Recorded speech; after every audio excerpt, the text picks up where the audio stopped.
artwork that we could judge. Like, I pulled up some Christian artwork and some atheist. I don't know if I pulled up very much atheist artwork because I ran out of time.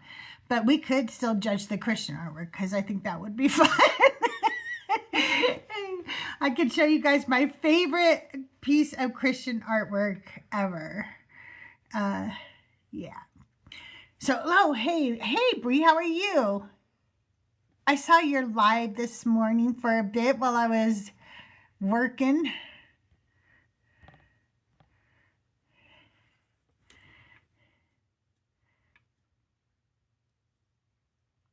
If you guys can tap the screen, share out the live. You seem to have some very lovely conversations. Unlike me. My conversations get a little more heated. Not intentionally. I really do not set out each day and say, hey, you know what I'm going to do today is fight with a Mog. I don't do that. I know the Born Again Atheist does. She's a badass. And she gets up each day ready to spar. She's like, here I am. Hit me with your best shot. I know I do get some annoying guests. And I don't know. That's funny. I wonder if like young men are just like, oh, here's an older woman. I'll beat up on her or something. I don't know, like what it is about me. I know that I am what they love to hate, right? A woman who is older. That means I've survived. They don't like a woman who can survive, right? I am an atheist. I am outspoken. I'm overweight. I'm all the things that they love to hate. And I'm a supporter of the LGBTQIA community. I will not call myself an ally because I think that you have to be given that name by somebody else. But I support the LGBTQIA and love the LGBTQIA. And so those things are the things that piss them off the most in life. Which is weird. It's just weird. Thank you so much for the gifts, Ty here and Jenny. And you guys, the box is open if some friendlies want to come up and hang out this morning. Jared, good to see you. I think I said that already, but you know, saying it again doesn't hurt. Thank you for the heart me. Petty Fog, good to see you. Viola, welcome in.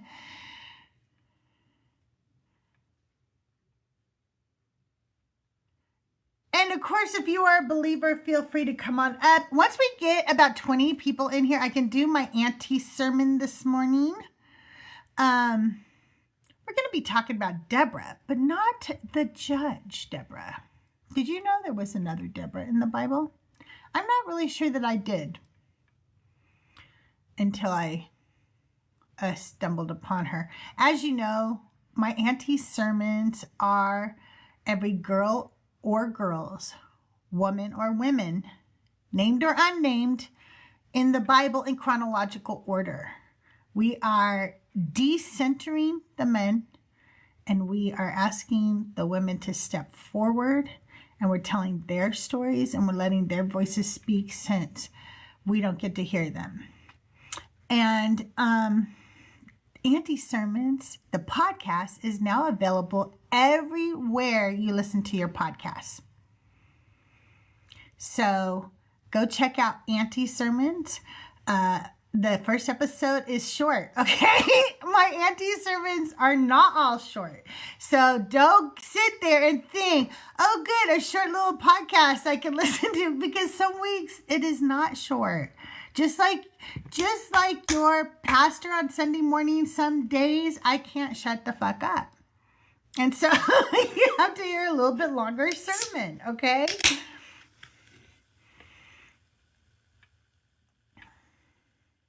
That was my Dr. Pepper, baby. It's good and nice. Doo-doo-doo. Yeah, guest box is open.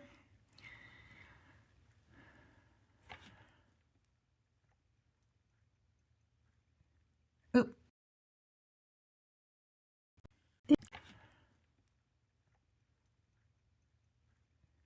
Oop. my daughter was shopping for Valentine's Day things for tonight. Oh, that's nice. Yeah. Would you have any fun plans this weekend? Mm-mm. No, my husband and I have been married 30 years, and he's an engineer. So if you don't know, engineers just don't think like that. And so I used to get so upset that he wasn't more romantic. But I think in my older age, I think, what the hell doesn't he give me? If I want something, he gives it to me. So he probably thinks like, what can I give her? I give her whatever she wants, like, I mean, within reason, obviously, like, Yeah. within our budget, within our lifestyle, right? So I think in his mind, he's like, if she wants something, I'll give it to her. Yeah, right? I feel that.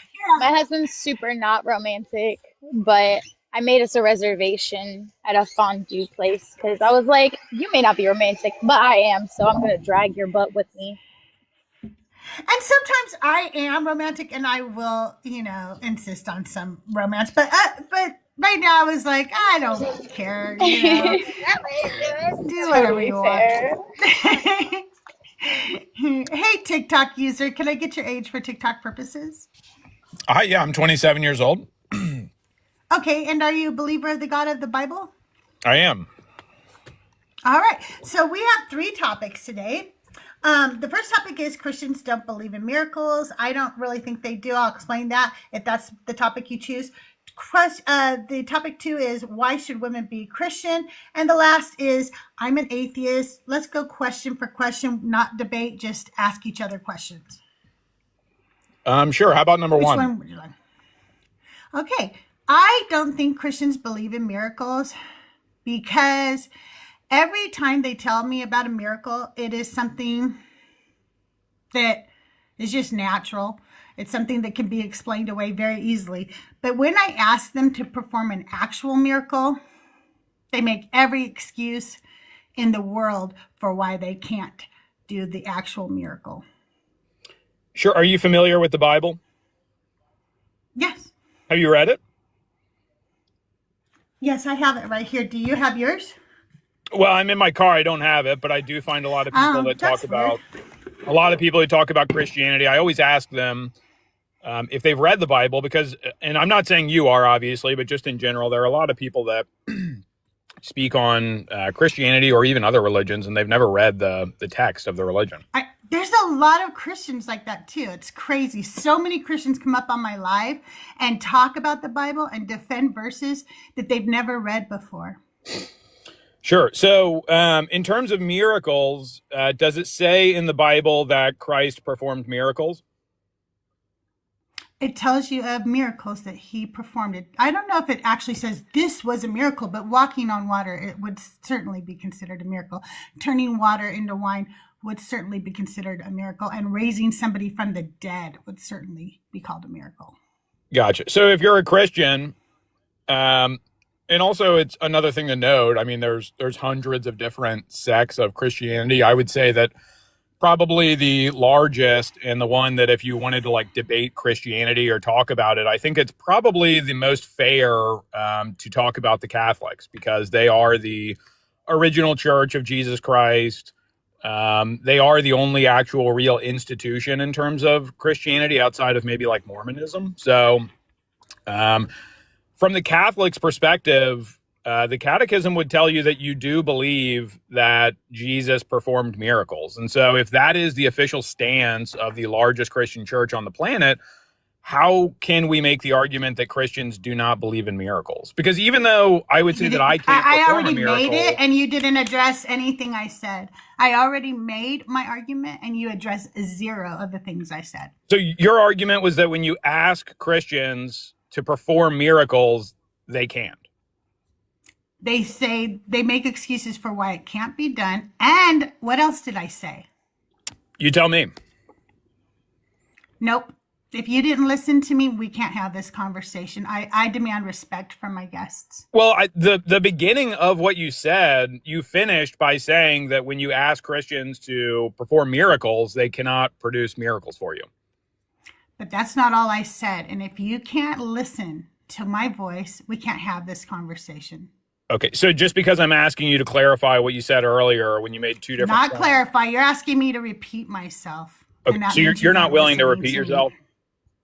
Not if you're not willing to listen to me. Nope. Okay, so I was I don't repeat myself for men. you're about to I run. don't do that. The fact that you did not have the respect to listen to me the first time I said it tells me that you don't want to have this conversation. And I don't feel like having that conversation with you. Why do men always feel like they are owed women's voices? I do not know. Like, I do not maybe if you know. just listened to us in the first place. Exactly. It's certainly the last thing you said was exactly, you remembered only the last thing I said. That tells me you didn't listen the whole rest of that, you know?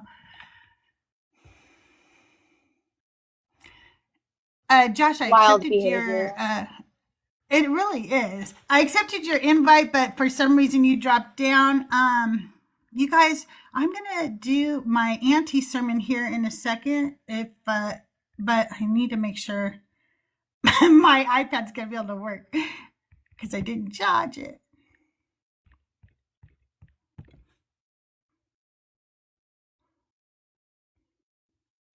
Oh, okay. I could do that.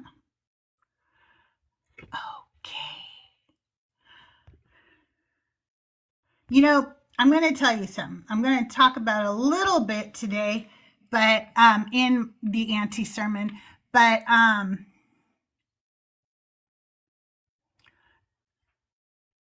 G Tweet, if you want to come up when I'm done doing my anti-sermon, I'll bring you up. But right now I'm going to be doing something else for a minute.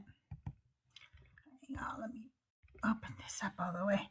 Okay, so I'm going through the Bible and I'm writing a sermon about each woman in the Bible, but I call them anti-sermons because they're not like to, preach the Bible to you. It's more like reevaluating these women in the Bible.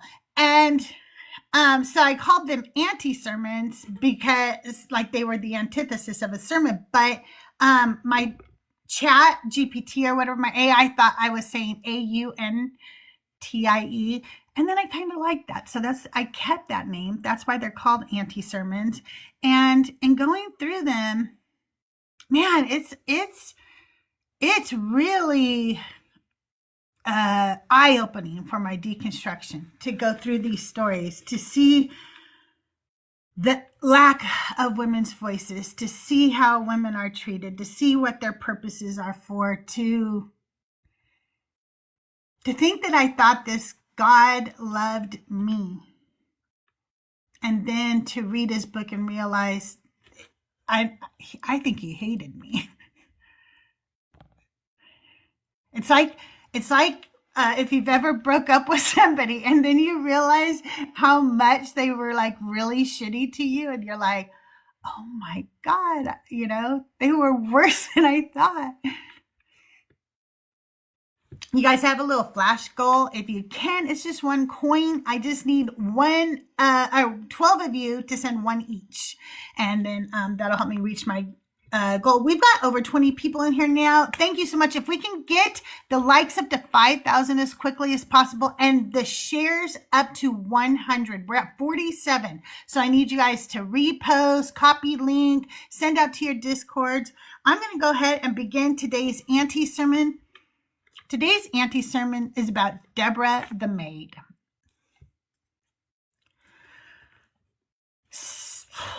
Okay, this one's going to be a hard one for me. I'm trying to mentally be there. The process and the grief. When I started writing today's sermon, I did it the way I do every sermon. I begin with research. I look up who the next woman is listed chronologically in the Bible. I'm doing this methodically. I'm not cherry picking. I'm not just revisiting the same women you've already heard about in every women's Bible study you've ever attended. There are so many women who never got to tell their stories. So I dig. I go into the text and I pull them out. I bring them to the center. If she has a name, I study it in the original Hebrew. I examine what it meant in her world. Then I research the rabbinic teachings, Rashi, other rabbis, Midrash. I look at extra biblical sources and other traditions like the Ethiopian Bible. Then I look at Christian teachings and I think back to what I was taught myself about whoever it is I'm writing about. And when I do this, I often get very sad. This is grief work. It is grief to realize my entire life was given to a religion that did not honor me as a full human being. That at the time I did not realize was a religion written by men, for men, about men. It is grief every time I see how horribly some of these women are treated. I understand that most of these people likely never existed historically. But when I examine this text, I examine them as though they did exist, because that's what I was taught. That's how I was trained to read them.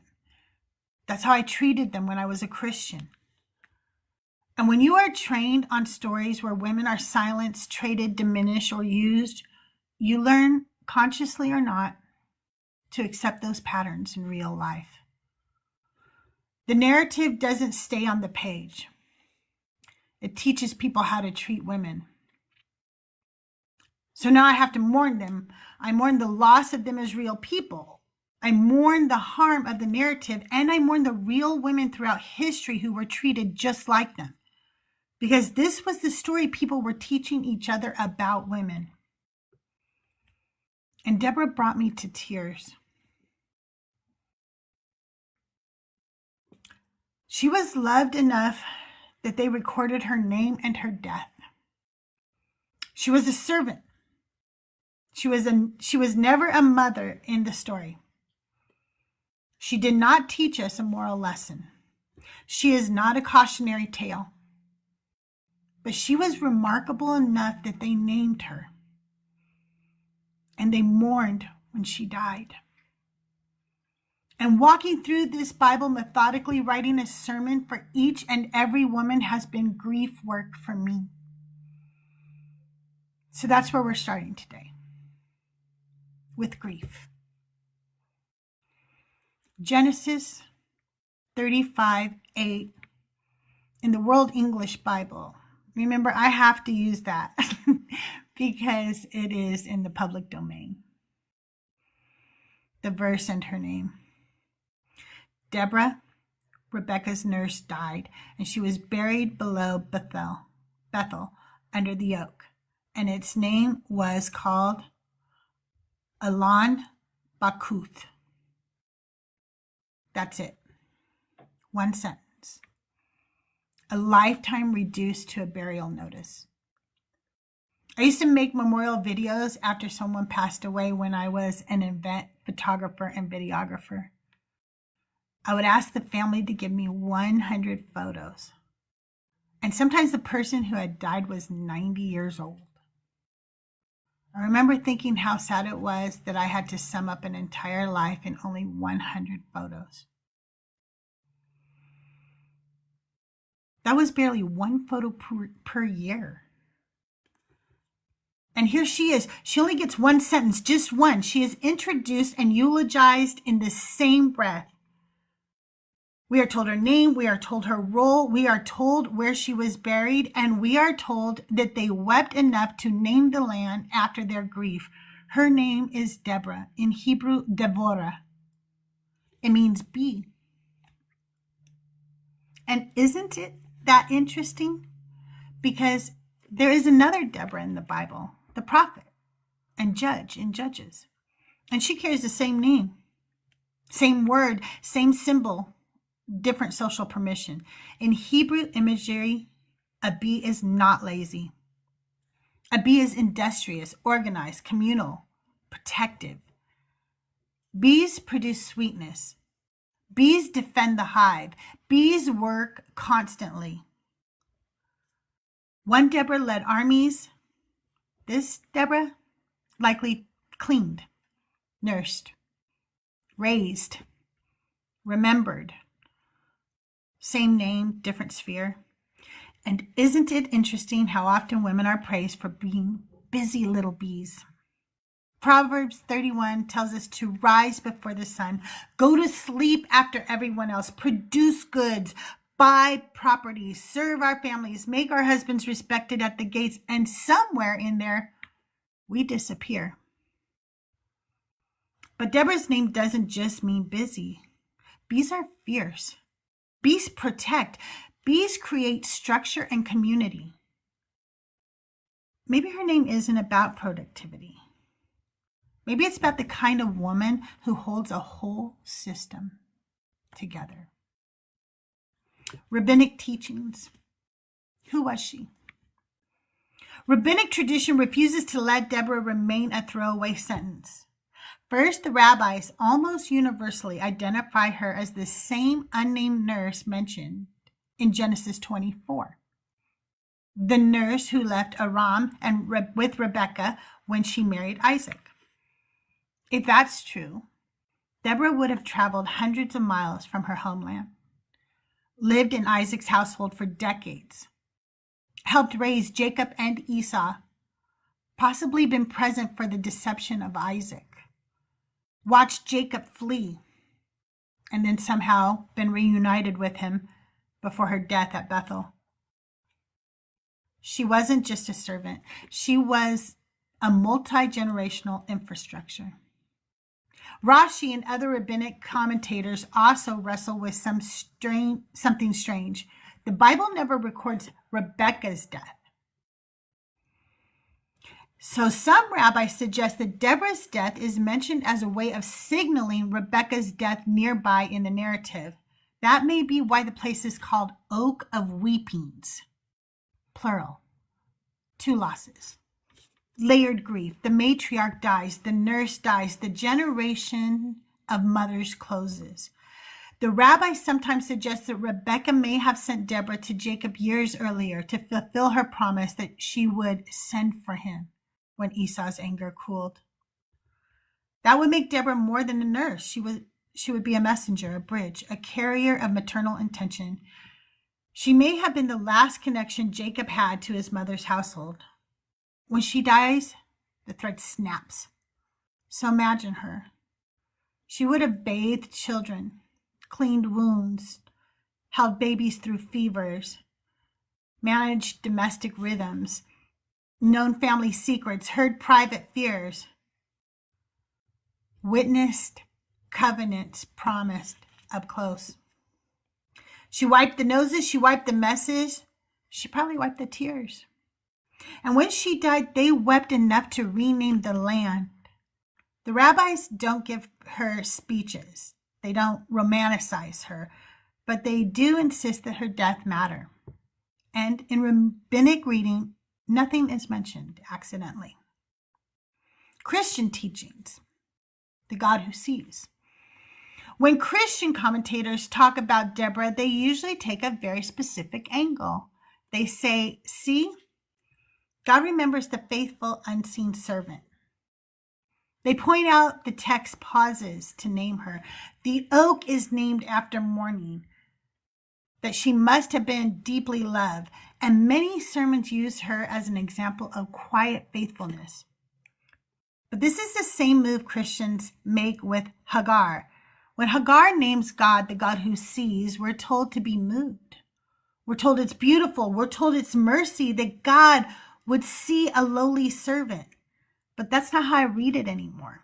When I read Hagar's story, again with my Christian bloodstained glasses, and yes, I'm borrowing that phrase from Joel, I didn't hear gratitude. I heard indictment. The God who sees, you saw it. You saw the abuse. You saw the hierarchy. You saw the exploitation. You saw how I was treated, and you did nothing. That's what my song, You Saw It, is about. The God who sees. Nothing can hide from you. The God who sees nothing outside your view. He sees everything. He saw Hagar's suffering. He saw Deborah's lifetime of labor. He sees the hierarchy. He sees the injustice, and yet the system continues. So when Christians say, isn't it beautiful that God sees the lowly servant? I have to ask, why is she lowly at all? If God sees everything, then he sees the structure. And if he sees the structure and does nothing, what exactly are we celebrating? Deborah wasn't invisible.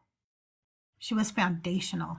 And the fact that we only notice her in death should not comfort us. It should unsettle us. The woman we miss too late. I don't know why Deborah has brought me so much grief today. I have been mourning her all day. And I realize it isn't just Deborah.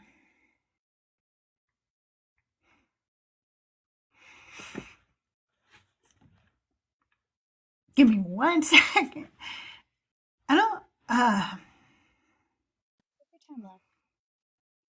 It is just Deborah. It's my mother.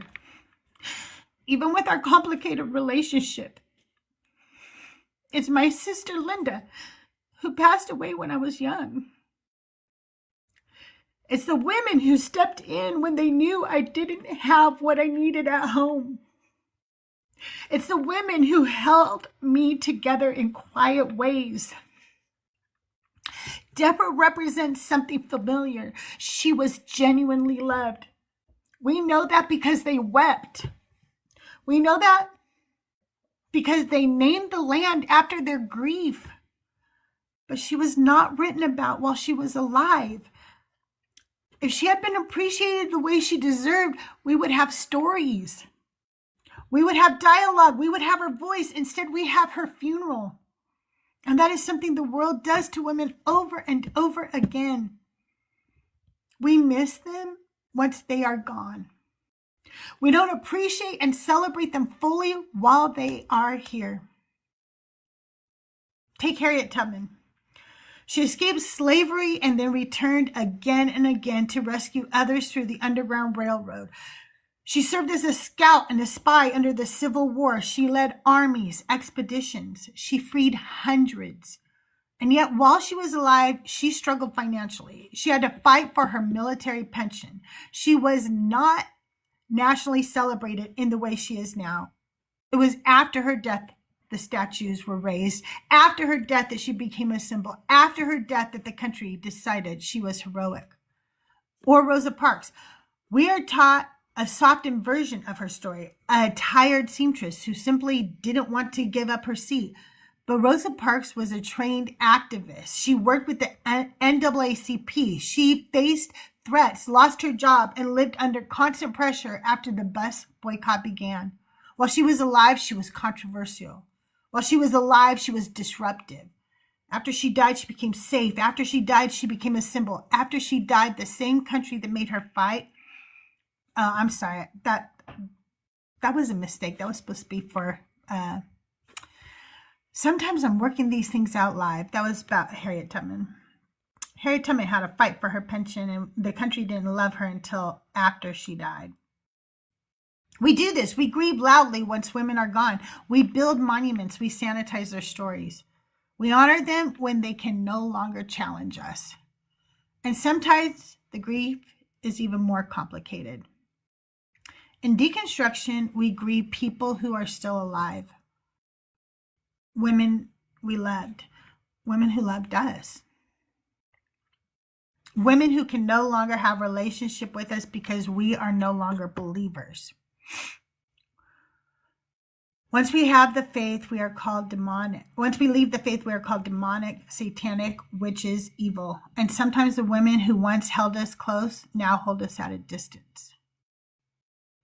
So Deborah's story is not just about ancient grief. It's about the grief of loving women in systems that don't fully honor them. It's about missing the women too late. It's about appreciating women after damage is done.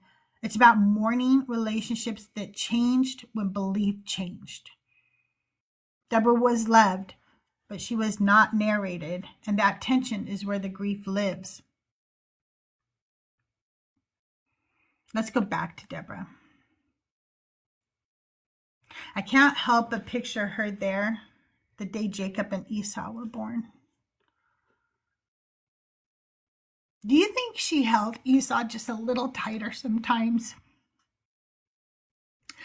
Do you think she ever slipped him an extra piece of bread with honey when she saw the imbalance? When she saw how their mother favored Jacob, she was there. She helped raise them. And you know what's interesting? They never record Rebecca's death. They record Rachel's. They record Sarah's. But Rebecca's death is silent. Deborah is not. Was she more present in their daily lives than we realize? Sometimes caregivers are. Sometimes the woman doing the labor becomes the one who mothers most consistently. We don't know. And that's what breaks my heart. We don't know because the book doesn't give her a voice. And I keep mourning the lack of voices in this book for women. It makes me legitimately sad.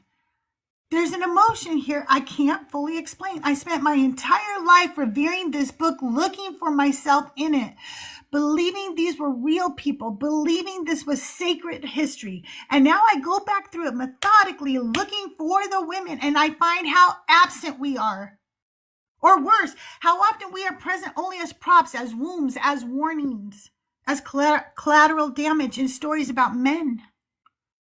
I have to reiterate that I completely understand most of these people likely never existed historically. I know that. But they existed for me. I was taught they were real. I was shaped by their stories. I measured myself against them. I feared becoming them. And now reading them, seeing the hierarchy, seeing them balance, seeing the silence has been overwhelming. It has been mind-shifting. It has been grief. It has been therapy. Because I am writing, I am processing, I am questioning, I am relating. And maybe Deborah's story isn't here to give us more details. Maybe it's here to let us feel the absence. Maybe it is here to teach us how to grieve what wasn't recorded. Deborah was loved. We know that because they wept. But we don't know her voice. And that tension between love and silence is where I'm standing today. If you, like me, have ever searched this book for yourself and struggled to find her, if you have ever grieved women whose stories are not fully told, if you have ever had to mourn relationships that changed when your belief changed, you're not crazy. You're not weak. You're doing grief work. And maybe the only honest thing we can do is this. Don't wait for the oak. Don't wait until the funeral. Tell the women in your life who they are now. Amplify them now. Listen to them now. Hold them and honor them now. Record their stories now. Because once they are gone, all we are left with are trees named after tears. And that's today's anti-sermon.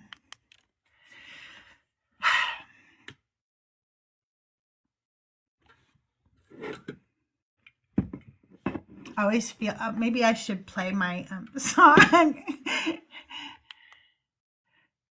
That was so powerful, bro. Thank you. I will play the song, You Saw It, since I mentioned it in the sermon. This is the song that I wrote for Hagar. It's actually one of my favorite songs that I've written. The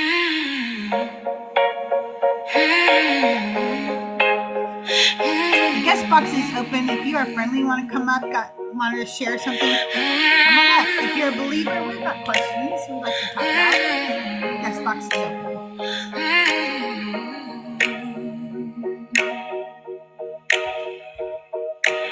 Men didn't have the nerve to name you, not with truth, not with blood on their hands. They spoke around you, over you, safe behind behind their power and plans. They praise what you did for them. They trembled as you gave your name. They wouldn't dare think to name you. No, that would be my claim to fame. I didn't bow when you found me alone. No one else to hear what I'd say. You didn't offer a name for me to whisper, so I named you from my view of you that day. You didn't offer me a covenant, no altar, no future, no claim. What I had was a body for trading, and the courage to give you a name. The God who sees, nothing can hide from you.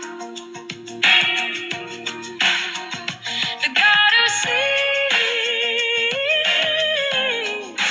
nothing outside your view. You saw it, you saw it, you saw it, you saw it, you saw it, you saw it, you saw it, you saw it.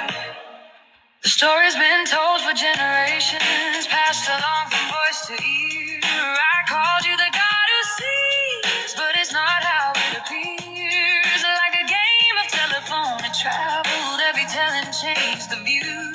Each preaching made it softer, each repeat a little more askew. You saw it, you saw it. Far from my home, isolated, afraid, a body alone in a borrowed land. You saw me doing what I had to do, trying to obey their every command. You saw the cruelty, saw it plain, saw it hand me over like a toy.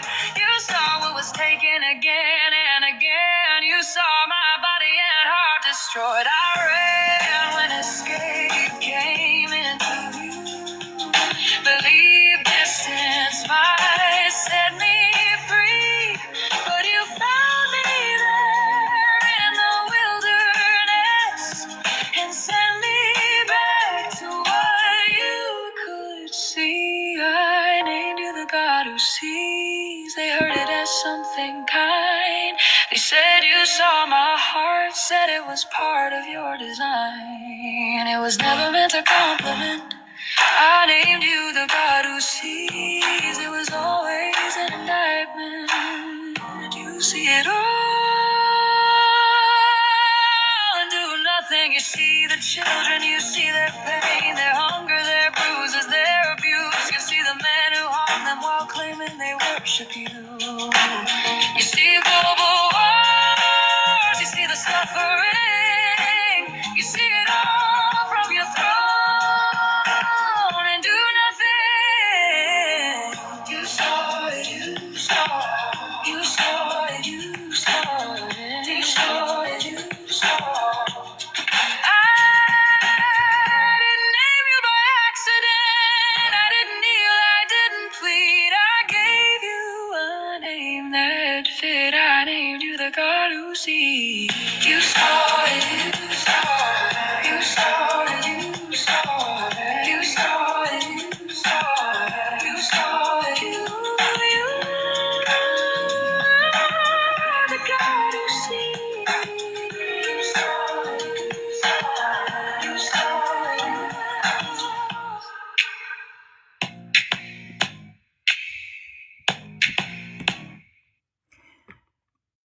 You guys, that's The God Who Sees. That's on my album, Ex Parte. I do not sing. I do not do the music. That's all done by Suna. I just write the lyrics. But that was the song I mentioned in the sermon today. And you guys, guest box is open. Friendlies, believers, anybody can come up.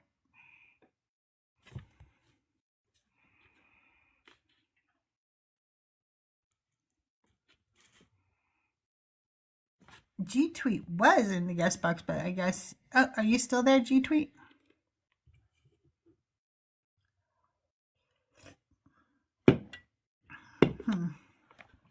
Guess he didn't like my sermon.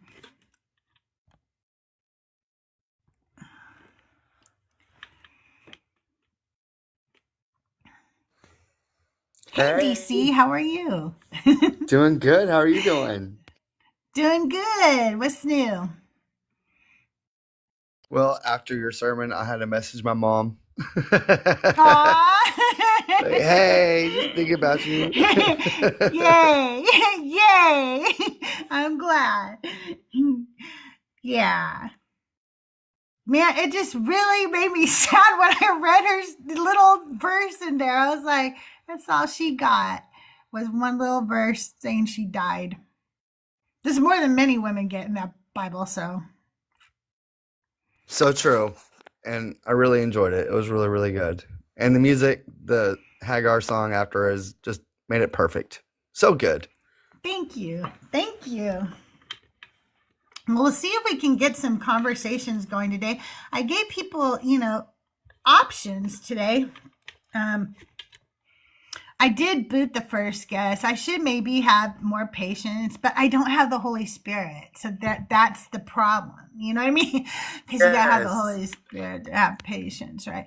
I just didn't have patience for somebody who I realized didn't listen. He did what, where you're taught to do is where you're supposed to just listen to the last thing somebody says and remember that, and then you can pretend like you heard everything they said. He did that to me, and I was like, yeah, no, I don't want to talk to you now.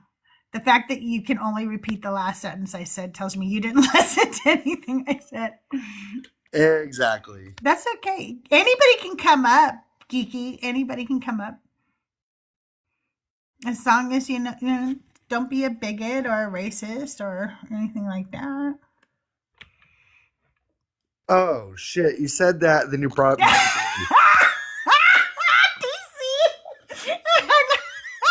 DC, how did you want to talk to No Degree today? Hell no. Hi, No Degree. How are you today? I thought that anybody could come up. I did let you up. thought I just y'all were wanted to know open. if DC wanted to talk to you. Bigots and racists.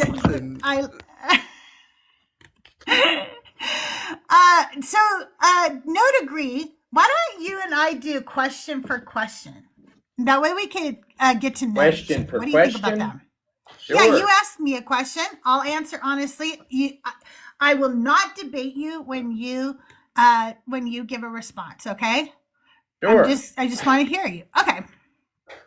So, my first question would be, how can God be all loving and merciful and then burn billions of people for eternity in hell?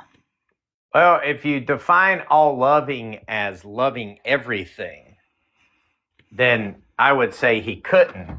Because obviously God doesn't love evil things.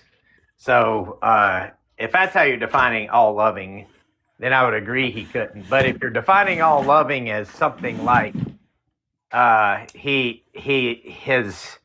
actions are based in love, or that is motivated by love, all of his actions, then you could say he's all loving in that regard. So it depends on how you define all loving. Okay. What's your question for me? Do you think that beliefs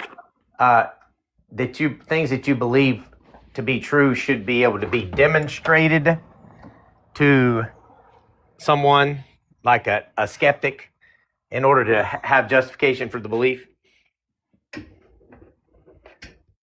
I think. Wait. So are you saying?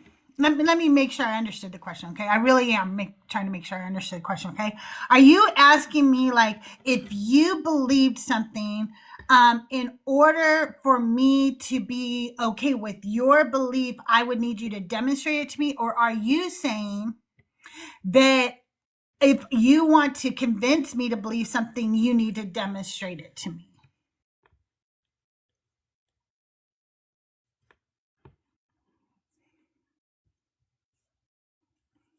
You're muted. I don't know if you know that. And I didn't okay. mute you. I don't. I would say, I'll give you the context. I've often heard atheists say, if you can't demonstrate your beliefs to be true, then you don't have justification to believe them to be true. So basically, that's what I'm going at. And whatever they mean by justification, I don't really, or demonstration, okay. I don't really know, because it depends, I guess, on the person. Okay, here's what I feel about that. I don't care what you believe as long as your beliefs don't do anything to affect my life and what I want to do with my life, unless I'm doing something that harms other people. Okay. But I don't care what you believe. You don't have to demonstrate it to me. Now, if you're trying to tell me I have to believe like you're going to need to demonstrate it to me. You're going to need to show me something that makes it a reason to believe it, because I am a skeptic. I'm not going to just believe anything. So that's how I would answer that question. Okay, here's my next question. Why is a lack of belief evil? Well, it wouldn't be evil depending upon, I guess, what you say. If you're saying just a lack of belief in something, I don't think that's necessarily evil. But if you're talking about a lack of belief in God, that's what I mean. I'm talking about lack of belief in God. Why does God find that to be evil? I think from my Christian perspective, in order to obtain this, I guess, quote, lack of belief, you have to do certain things like, according to the Bible, suppress the truth and unrighteousness. So if you're suppressing the truth and unrighteousness that leads to this lack of belief, then that would be evil. Okay. How many of you guys have your babies boiling in the pot right now to suppress your No, belief? stop. Stop.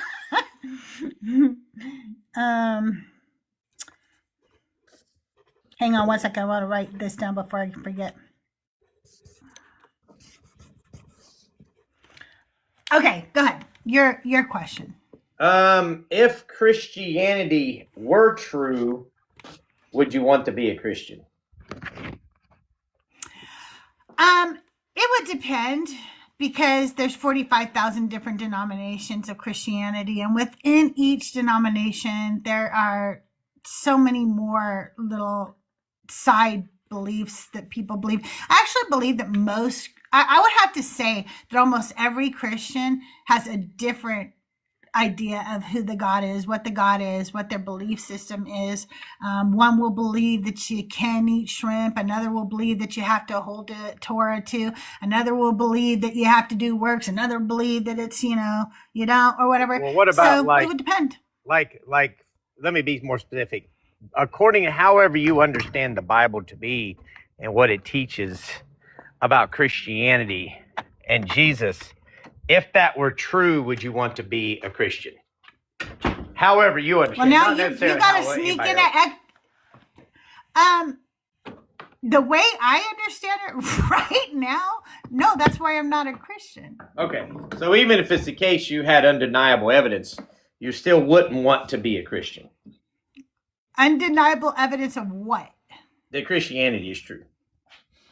You still wouldn't want to Again, if you're telling me that this God who chose to completely disregard women, treat us like shit, use us as property, literally cut us up into 12 pieces and send us out to his tribes.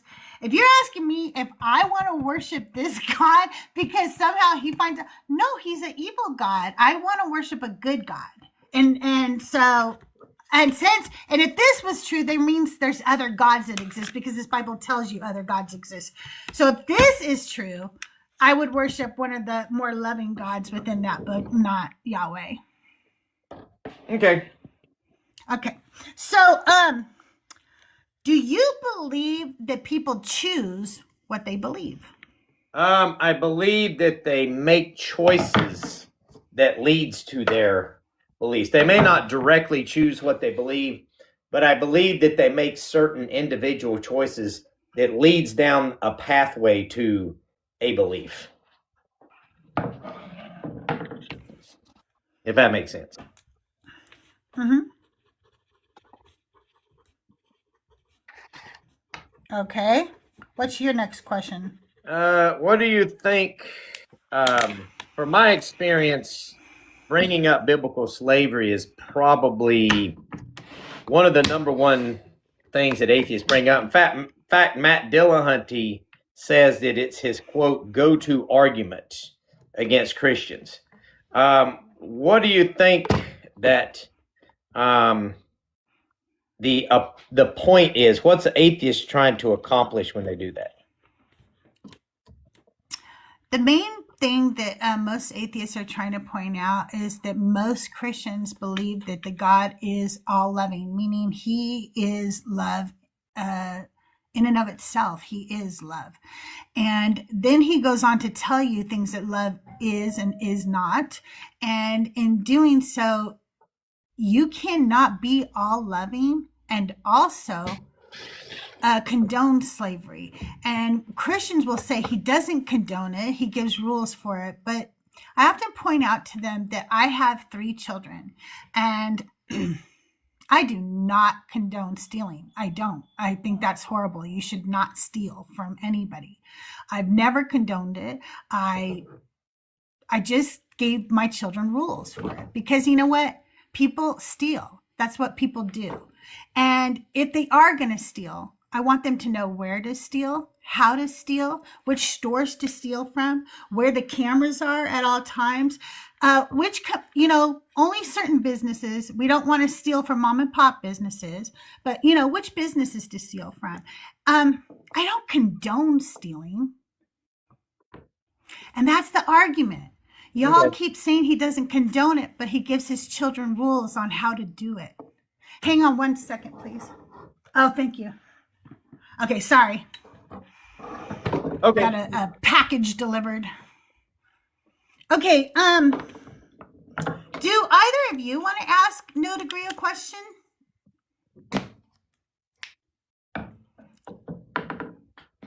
Bree, how about you? No, thank you. Okay. Do you, DC? No? Well, I mean, I like No Degree, and I mean, I would say, I've actually been spending time in my local community, and I've been talking with some pastors even in my town, and I actually talked to one, I think he's Episcopalian pastor, or Presbyterian, excuse me, a Presbyterian pastor, and he was telling me, he's retired, but like he doesn't even believe Jesus is God. So what would you say to the Christians who've went to seminary and still consider themselves Christians, but don't necessarily believe, they believe this is more of a mythology than reality? I would definitely say they're not Christians. Would be my view. So by that, I would not want to be a Christian. To answer your earlier question. Yeah. Okay. All right, go ahead, No Degree. Do you want to ask one of us? And you guys, this time I'm going to let anybody answer who wants to answer, but just one of us, okay? Go ahead. Yeah. Ask us a question. If a lawmaker, a state or something, gives criteria and rules on how to unalive a human being, and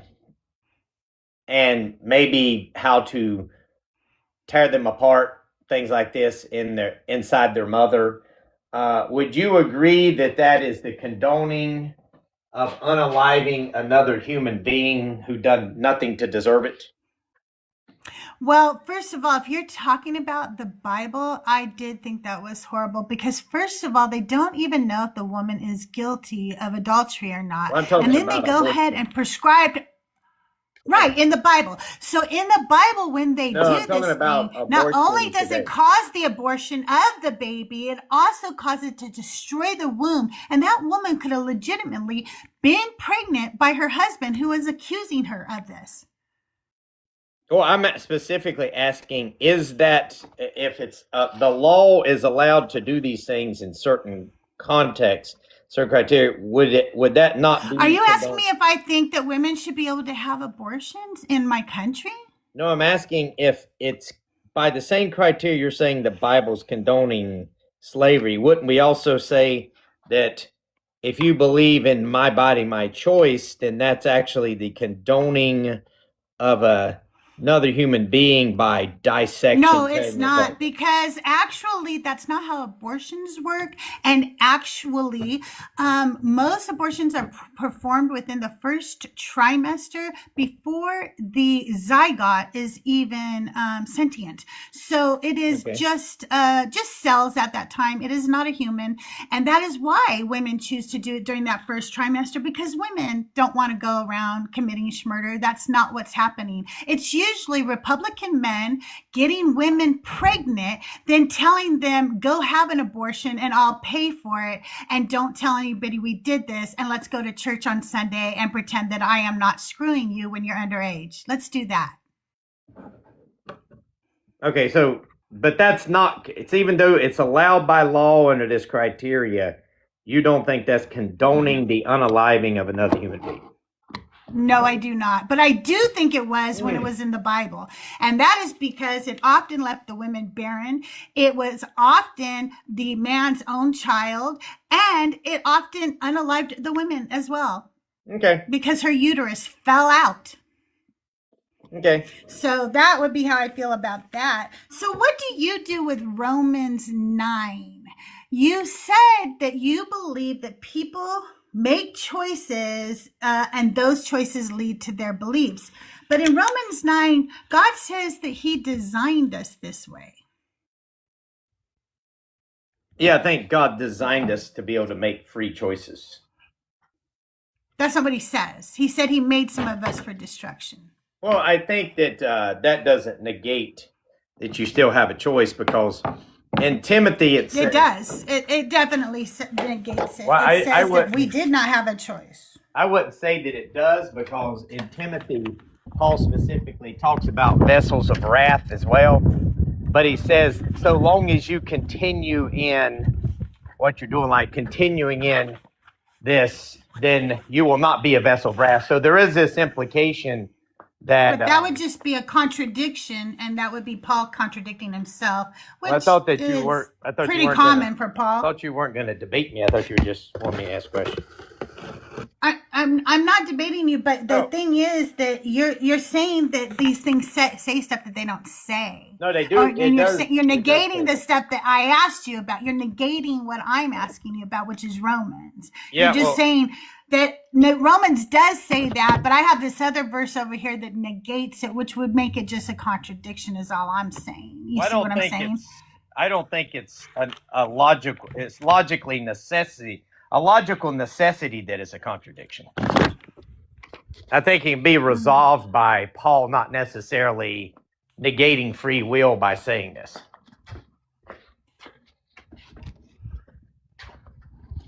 You guys, the people in my chat are just so ridiculous. This guy said the AB clinic near my Christian college was a flutter with female students skating ABs. You know that's true. You know that's true. Okay, sorry. Purity.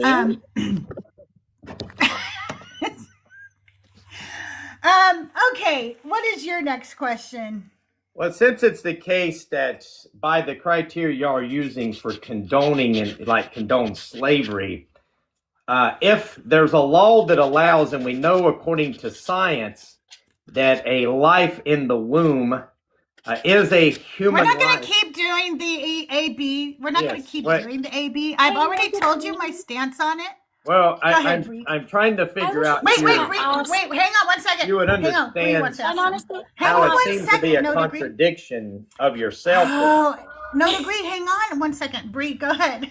I was just going to say, I'm not anticipating an honest answer of this one at all.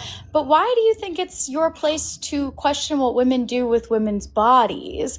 You, as a male presenting figure, should not care. It's nothing to do with you. So I don't understand why this is something Well, that not you really. decided to like hang your hat on. That has been the majority of what your questions have been surrounding at this point. You've been building. Well, It's I'm like you don't actually- even care what I think. You don't even Right. care what I think about anything pointing else. out that You don't y'all care what I hold think to it. about creation. But I didn't bring up slavery, Y'all have a okay? You contradiction did. there. I didn't bring up AB. You did. You keep bringing up things that I didn't bring up. Instead of trying to get to know me, you're bringing up arguments you've had on other lives with other creators, and you've decided I'm going to make Crystal pay for every argument I've had with every other creator. And I've asked you honest questions about your actual belief system. And I've listened to you, and instead you're like, nope, I want to show Crystal like how shitty all these other creators' arguments are. They're not shitty, by the way. No, It's a I'm trying stupid to argument. show you how It's the all only of y'all argument you have. Do you are know that I've watched contradicting you go yourself. on live, and the argument is God real, and you argue about abortion? Yeah, I'm trying to show you how the way you define You're not condone, showing anybody. You're showing everybody that you are a contradicting yourself and one-trick you don't pony, realize and you're it. not good at that trick. It's a P and not P. You've contradicted yourself and you didn't realize it. That's No, what I'm I trying to say. haven't contradicted myself, because a Yeah, I zygote can is explain. not sentient. It is not human life. It is It is not a human the life. same. It is a Don't human even life. have No, a it is heartbeat. not. Yes, it is. How By is it scientific human life standards, without a No, it is zygote not. in the No, mother's it is womb. not. Yes, it is. No, it is That's not. not even- And it's not no by your scientist God would deny standard that. either, because it did not breathe No the breath of life. scientist A would baby deny is not that. even have a monetary value in your Bible. Your God didn't give a fuck about babies. He killed more babies. And if you cared so much about, why don't you ask your God why 23 million miscarriages happen a year? Good day, sir. I said good day. No, I'm just kidding. That last good day was just... I said, Get me to stop.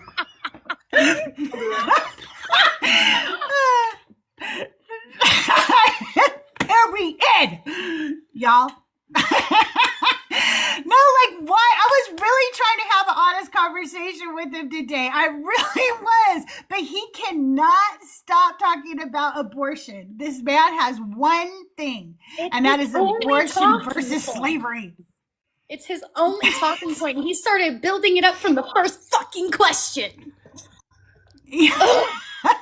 anyway. Oh my The man is God. like so interested about abortion, it gives off like grapey vibes. Yeah. Okay, just because he's gone and now I need a song to cleanse my palate, we're going to play. Miss me, now you gotta kiss me. You're up my sentence, call it just a thought. Say you love strong women till you get caught. You want a queen who keeps it light and sweet. But bow down, little man, and kiss my feet. Yeah, you're misinformed, misguided, mistaken. And that charm, boy, I know you're faking. Me with that misogyny. You ain't the man you think you be. Miss me with that hypocrisy. Your fragile ego and royalty. I'm misbehaving and just being me. Miss me with that misogyny.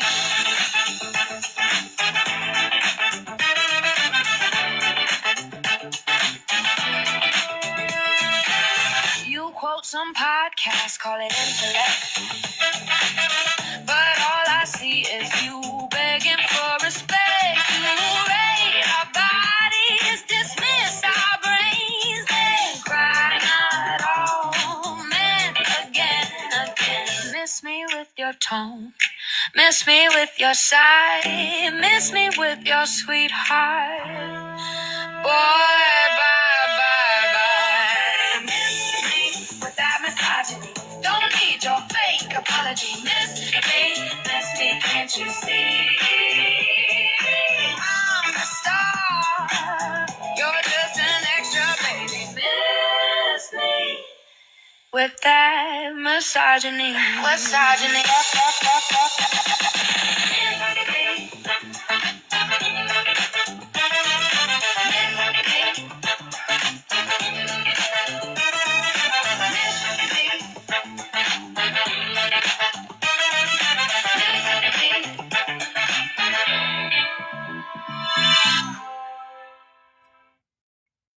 Hey, ladies! No, I wasn't going to play that. No, you don't get to sing. Shut up, lady. One of these days, I'm gonna end up making videos to like all of your songs. I would love that. I love that. Did I send you the thing for Cuntified? I need people to lip sync it for my I music don't video. I don't think so, but I'm down. Okay, I'll send that over to you. Maybe I can convince my Galentine's party to do a lip sync part for it tonight. Oh, that would be so fun. That'd be so much Oh my God, I would fun. love that. We're all gonna Oh be my in God, that would be pajamas awesome. and be all girly and cute. Like, it'd be perfect. Oh, that would be so amazing. Oh my I'll ask God. them Okay, I'm tonight. sending that to you when we're done. That would be Okay. so cool. It's such a great song too. I'm It's really fun. obsessed with it. Yeah, I'll ask them for sure. I think I can at least get 3 girls in the video. Very cool. That would be fun. You guys, the guest box is open. We are talking to believers today. We've got Christians don't believe in miracles. Why should women be Christian? And I'm an atheist. Let's go question for question.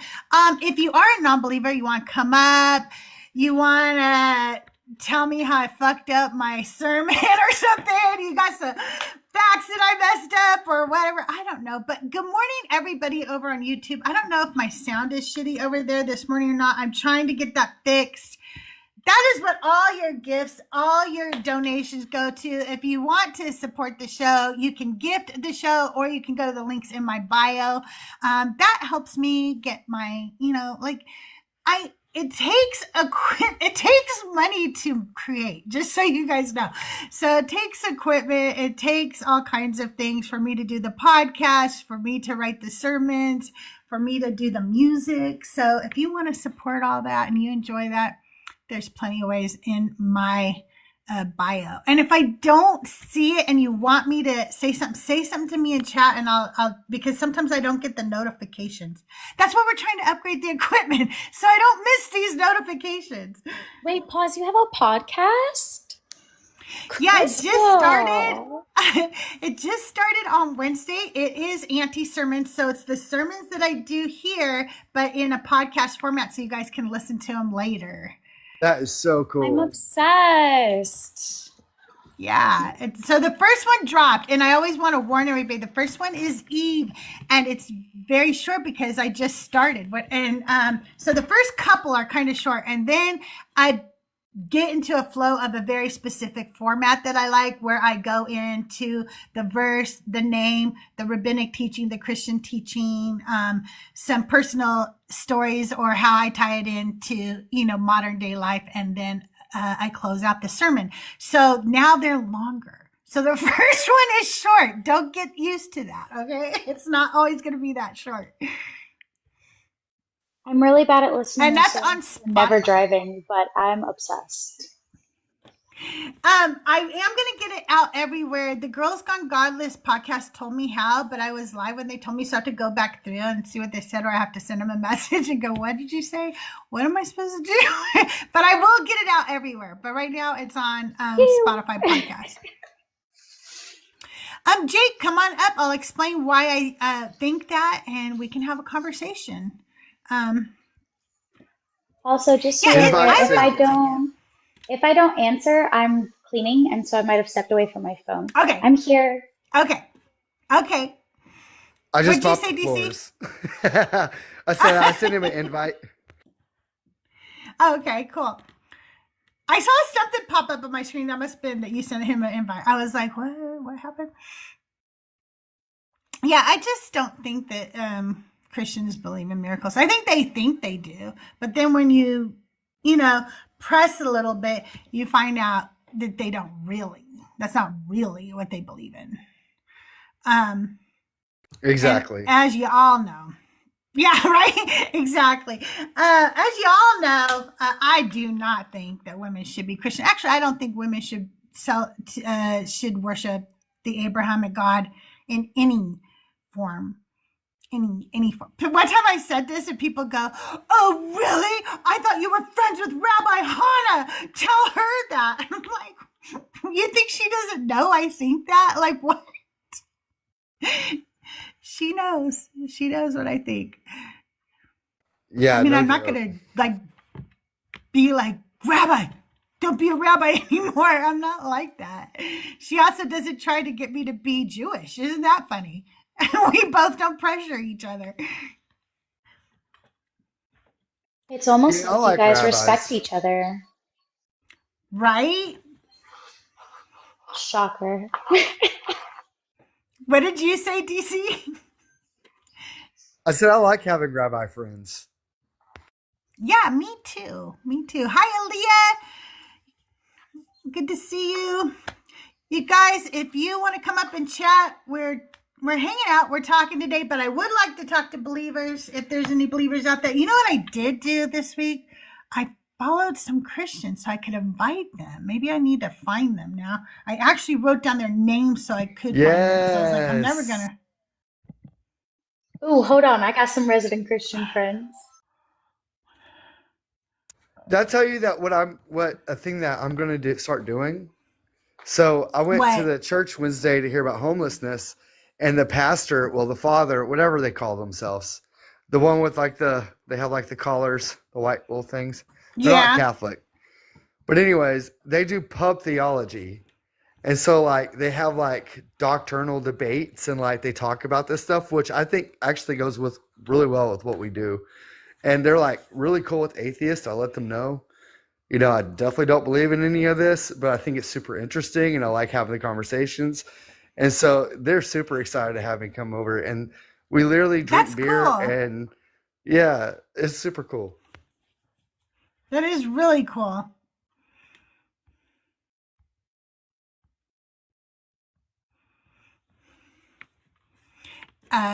You guys, the guest box is open. If you want to come up and say hi or hang out for a little bit, it does not matter if you're friendly or not. You can come join us.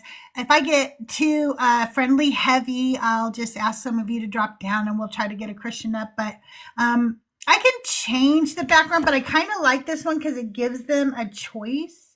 And they haven't really been going for my other background. So, yeah, I think that, gives them a choice.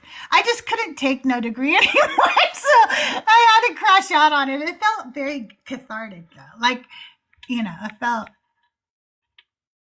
deserved. Yeah, Crystal just I mean, is to be fair, pro-choice. to be fair, he's the one that crashed out. Like we were having a good conversation and he kind of crashed.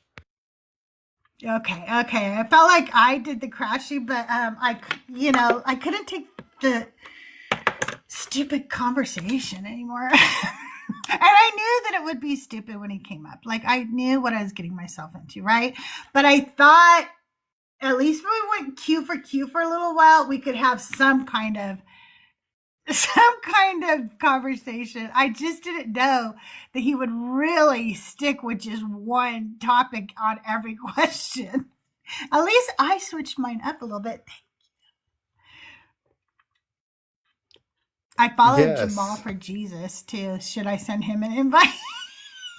Oh my gosh, I heard Crystal. that Jamal for Jesus was like an ism. He probably is an ism. I can't remember which ism, but an ism. Yeah, he I don't know what probably an ism I'm very is. sure. Like, what are we talking about? What are we talking about? Racism, Racism. Oh, I think okay, that. he was a I remember it was last night. I think Nick said it. I think it was anti-Semitic, maybe. It Maybe might he was a be. Yahtzee. I don't remember. I don't know. It was last night on my That'd be live, like my super crazy. late one. Preserve. How are you? Persevere. I can't Persevere. talk. Yeah. Yeah, I think How are I've met you? Bree before. Yeah, Persevere. Yeah, I have Mr. Rogers up Okay. here. So that's kind of, as a Christian, I try to emulate him the best I can. But, I'm a disabled man. Awesome. So the whole thing about miracles, I mean, it's just rough. Like, how can I say it?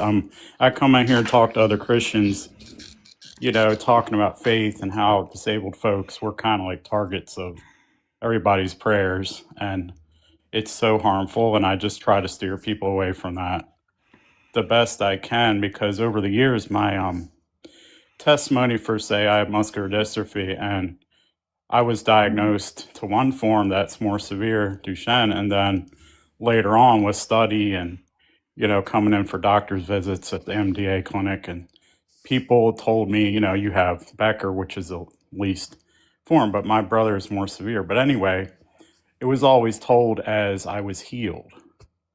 We were healed, and my dad was an evangelist, so we were healed. And it's been a journey taking back that story, because that can be so harmful. And I come to realize over the years that as my study, I played basketball and they would study me and my fatigue levels and things like that, hemoglobin. And I was more active than most people they saw, but they basically, without a doubt, it was a misdiagnosis. Like, that's what it was. So as you grow and you learn that, and a lot of the things being brought up, Pentecostal, it's just so harmful. It's always lack of faith. What did your parents do? What did you do? And that is Yeah. just horrific, especially to a child as a PK. And you hear that constantly. You hear everything in the church anyway. Right. So that's kind of what I try to do. And I have a group where I talk to people, other people that have been traumatized in the church.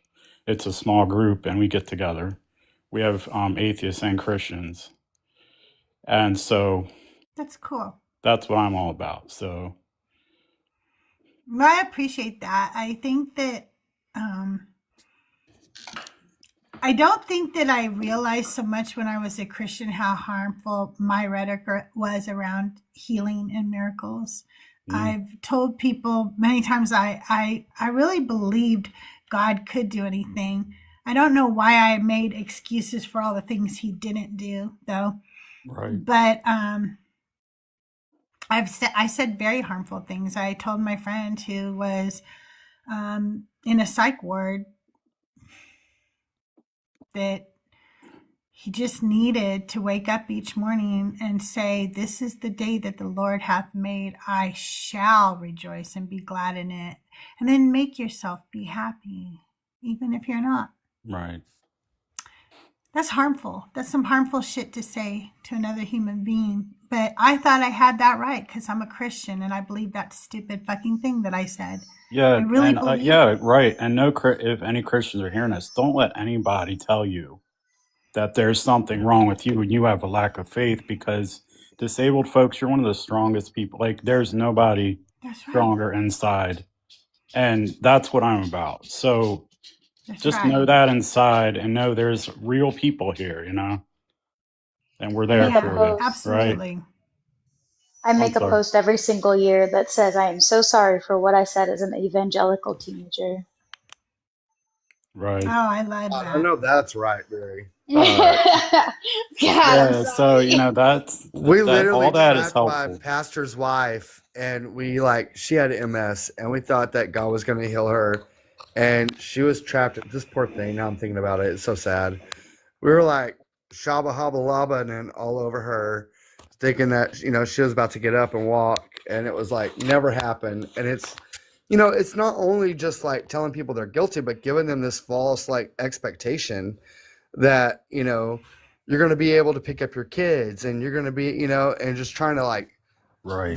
all of that is just dark as hell. Right. I have kids. What Christian are you now? Like, what type? Yeah, I have kids, and I remember, when they were young, and early on, I couldn't really pick them up. I was able to walk for probably into my around 40-ish.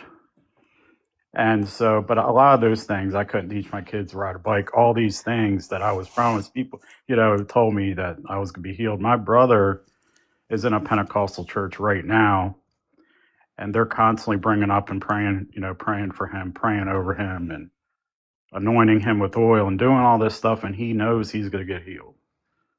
At least, there's some, well, it might not happen on this earth or whatever, but he, constantly is dealing every Sunday, often they do that. And it tears me apart, because I was the younger brother, but he was weaker. So I protected him. I pulled him out of a swamp one time. I protected him from a kid trying to essay him. And this kid tried to, bully across the street, tried to unalive me. He was a victim of the foster care system across the street. That was just foster kids over there, and they were just like, there was, all types of sales being held over there and things. And this kid tried to unalive me because I would protect my brother. And that was, and if anything, now that I can't walk, I had an injury and I just, I'm not walking. If anything, protecting him was enough, if I could do that, and that's, you know, but yes, that being told that, and I've been prayed for in public places and restaurants, get up and walk, get up and run. That's crazy. Multiple times too, because it didn't work the first time. And then I was like, then it's an awkward thing. It's like, well, I would appreciate you just not pray anymore. I think, so I'm Yeah. there for my family, right? And it's like, but I don't want to make this a tear fest here, but yeah. Hang on one second real quick. Hey, Z Happy, you said you would love a private conversation off air, but the goal of the conversation is helping you wonderful people consider other points of view. Well, we do that by having these conversations publicly. Like, we are learning from somebody right now who holds a belief in Jesus. So we can have conversations and we can talk and we can learn from each other. Or you can go hide and do that in DM so that nobody can learn but you. That's up to you. But it doesn't seem like you want to engage and have a genuine conversation. It seems like you want to preach to somebody in private, and that's weird, dude. Don't do that. Yeah, exactly why I'm glad that you invited me up here, because it's about preventing this from happening. And, we can't achieve like any kind of community and peace, like in having conversations, if we can't be genuine. I'm not up here proselytizing. That's not my thing. People can come and talk to me. I don't ever pressure that, because what is it? You sign somebody's name down or say a prayer. You have no way of determining what's going to happen when they walk away. And people don't have actual empathy. We've seen how Christianity is being used right now. And this is a time for people, I have anxiety and other things, and this is out of my comfort zone, but there was a need, and I'm here to try my best, right? So, and we can't have any kind of connection if we don't listen and just hear,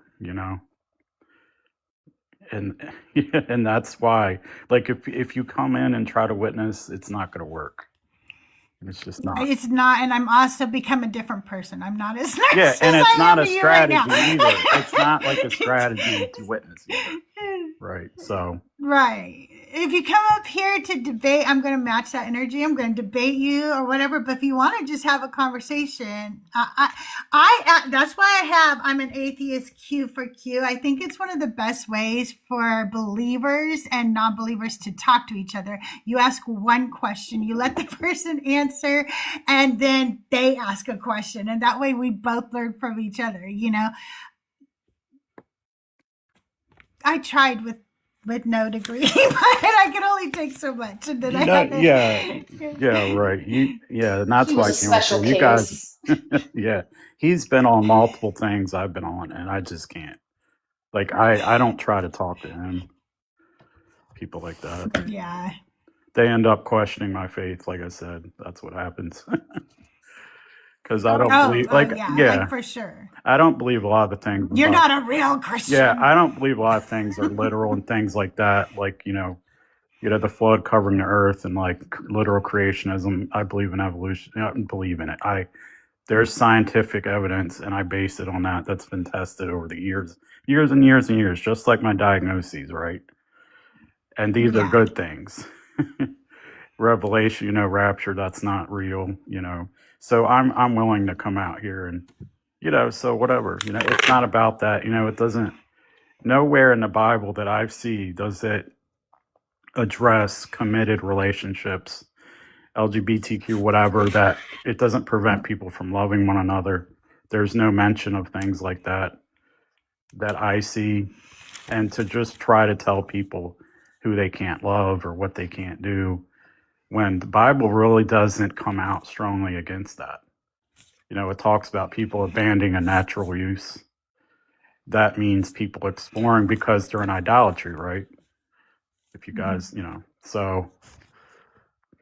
So do you want to do question for question with us? Because I think DC and Bree would love to have a conversation with you and learn a little bit more. Do you guys want to Sure. do that? Okay. I'll So try. DC, do you want to ask your question first?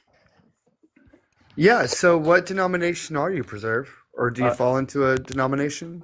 Right now I don't go, but non-denominational. I start, Pentecostal most of my life. I've been Methodist. I've been in any kind of church, pretty much covers all other. My mom's a Catholic. I don't attend, but I have in-laws that are Orthodox, so. Okay, so now you can ask us the question and then I'll let Bree answer it. Oh shit, no pressure. Yeah, I'll be right back. You guys talk for a second. Okay. Let me think. So, what do you guys expect from like a Christian when they come on here? Like, what is your goals? Like, what do you want to come out of the conversation? What are you hoping to achieve? I guess, does that make sense? So for me, I just want to come to a mutual understanding.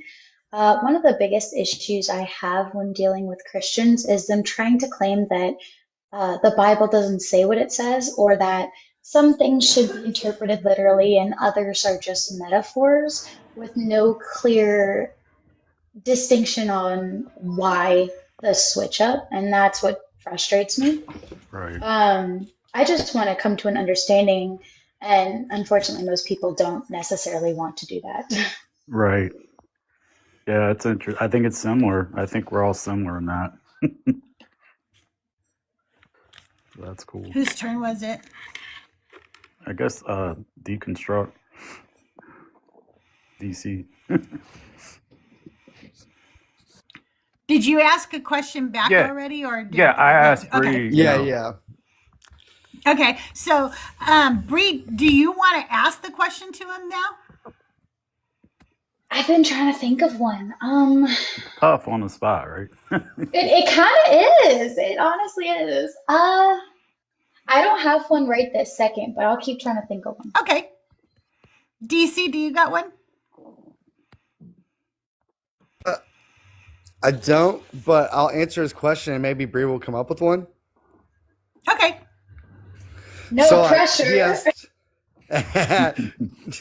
you got 5 minutes. No, I'm joking. I might come up with one. He asked, Crystal, like, what's our goal to having these conversations with Christians? And I would say my goal is to find more people who are deconstructing and help build friendships and connections with people who are leaving the faith or who are leaving a toxic form of the faith, at least. Right. And I've really grown in that area too in the past, I don't know, less than a year, probably since November. I really have been growing in that area because I've found more progressive Christians that are not harmful and who support, progressive ways of living. And so they actually give LGBTQ teenagers or young people homes if they get kicked out of their house.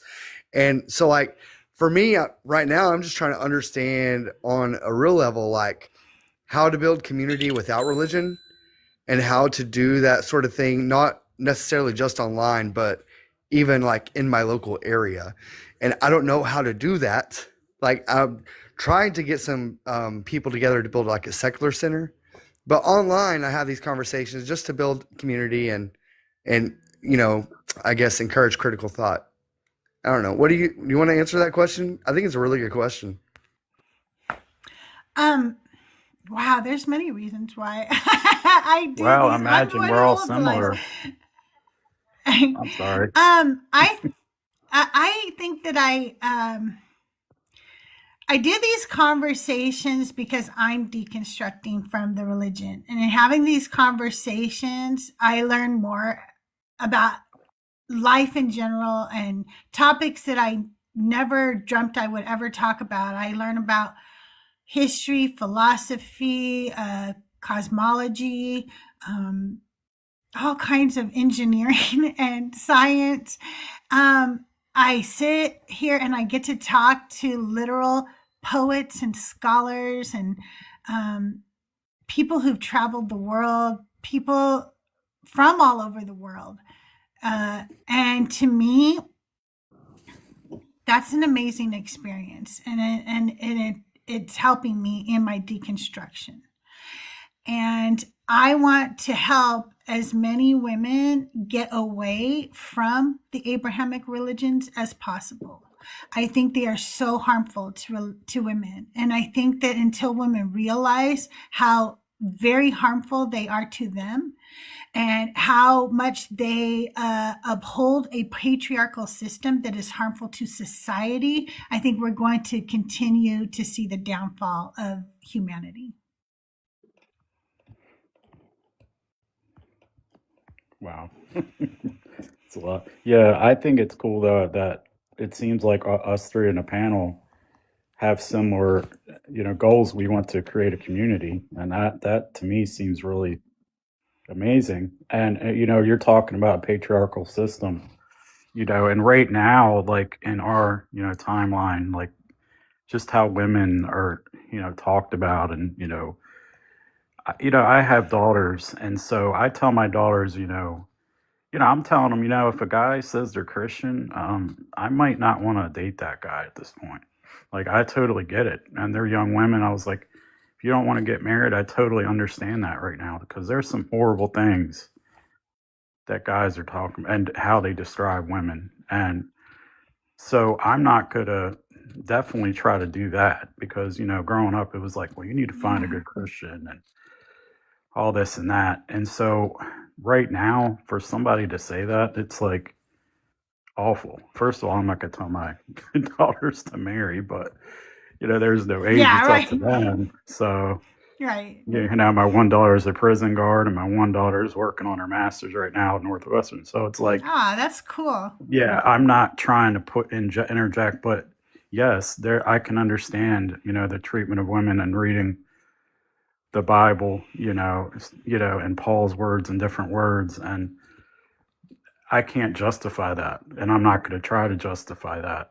You know what I mean? Because it's just there's so many instances where you're correct in that area, but I do see people like Lydia and different people mentioned, and I see the people that if you believe Jesus rose in the grave and there was a stone rolled away, the first people there are women, and there are women that are integral to that story. But yes, it's not enough. But I see that, and I try to say, what? Some of the people that when I read the Bible, that I get the most impact, like, that, speaks to me, they are women, and when I think about Lydia, and she was the actual one that was the breadwinner of her house. She made the most money. She made the decisions. Like, I think about those people, but right now for Christians, and there's major denominations that won't allow women to speak. I just can't.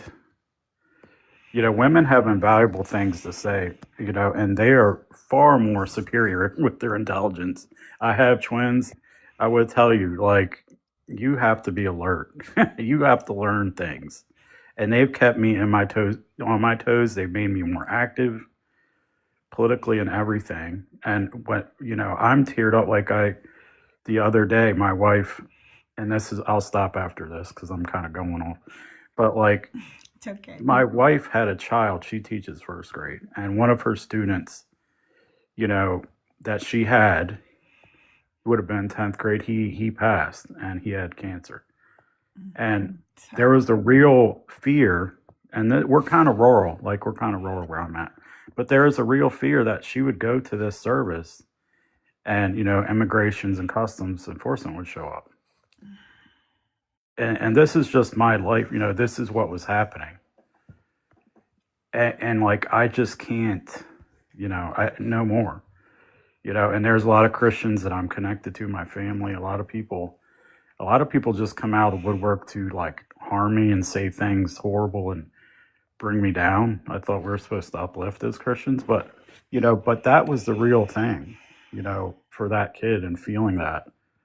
And then I'm always speaking against racism, and people, like, I've had Christians come out and contact me and say, the more you bring up racism, the more you're promoting racism. And I can't, I just imagine if there is a heaven, if there is whatever, new heavens, new earth, you don't have to believe that. But I see a place where all colors are represented. People that love people you might not understand why they do, or whatever. And if God can't sort that out and deal with that, and if he's putting these people that come and harm me, and as Christians, we're supposed to uplift and encourage and spread joy. And if they're causing nothing but harm, then I will take what I'm doing. I'll trust what I'm doing over that anytime. And if I am in some type of hell, I will take that gladly. You know what I'm saying? So, but there are real things that are going on. And I have one question. I'll let you all think about it. What is your definition of deconstruction? Like, what does it mean to you? How do you describe it? You can talk about whatever I said before DC, that. do you want to go I have a first? question. No, go ahead. DC, you want to go first? So, yeah, like before November, like I have a group on Facebook, and there were like tons of like Christians on there that said they were deconstructing, and I am used to TikTok deconstruction. Not trying to be like demeaning or anything, but for real, my deconstruction was deconversion. And it was like, if you're not leaving the faith, I didn't think you were deconstructing. And now I'm more nuanced in that. Now I'm like, you know what? Even looking at my life, it took me 8 years of questioning the faith to realize, you know what, this ain't real. And so deconstruction to me is a journey, right? And everybody, whenever you decide to ask critical thinking and, ask critical questions, use your critical thinking skills, and, challenge the faith, I think that at that point, you have decided to start a deconstruction journey. Now, I do believe, like, whenever people can reconstruct their faith, but I don't think reconstruction is deconstruction. I think people can stop deconstruction, and they could say, okay, well, I think I've got, a lot of the problematic or toxic things figured out. Now I'm going to reconstruct my faith, which is, valid. I'm not going to tell anybody what to believe. But for me, deconstruction led to deconversion. And so, but no longer am I trying to force that on anybody else. Right. Makes sense. Bree, do you want to talk about what you think deconstruction means to you? Yeah, so for me, deconstruction means a change of your mindset of your social framework. And that could mean religiously, that could mean socially, that could mean politically. I don't think deconstruction in and of itself only applies to one area. And I say that Crystal, I'm so sorry for pulling this a little political. That's okay. I have some friends that voted for Trump. They're hardcore Christians. They voted for Trump, and they are currently deconstructing their political mindset because their eyes were opened to what they actually voted for. And it is a process. It's a very similar process to when I deconstructed from Christianity. They're having to evaluate every single one of the things they were ever taught and ever believed in and ever voted for, and all of these things. It's the same process. So for me, deconstruction really is a switch up of your social and moral mindset, if that makes sense. Yeah, you make sense. Yeah, absolutely. And you come from a cult background, yes? Like, I'm pretty sure. Yes, sir, I do. Yeah. And that's another thing is I deconstructed from the cult, but I was still in Christianity after the cult. It was the same steps, it was the same process, but a different mindset that was changing. Right. I also deconstructed politically after that. It's been like 6 years of deconstruction. Someone save me. I'm Right. tired.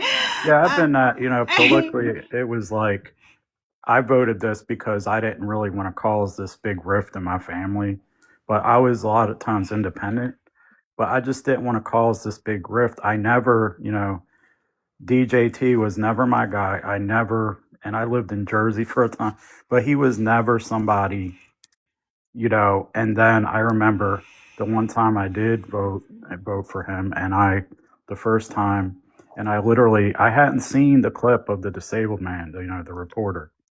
I hadn't seen it. And I was working at a college at the time in a journalism class, taking notes for a kid with ADHD.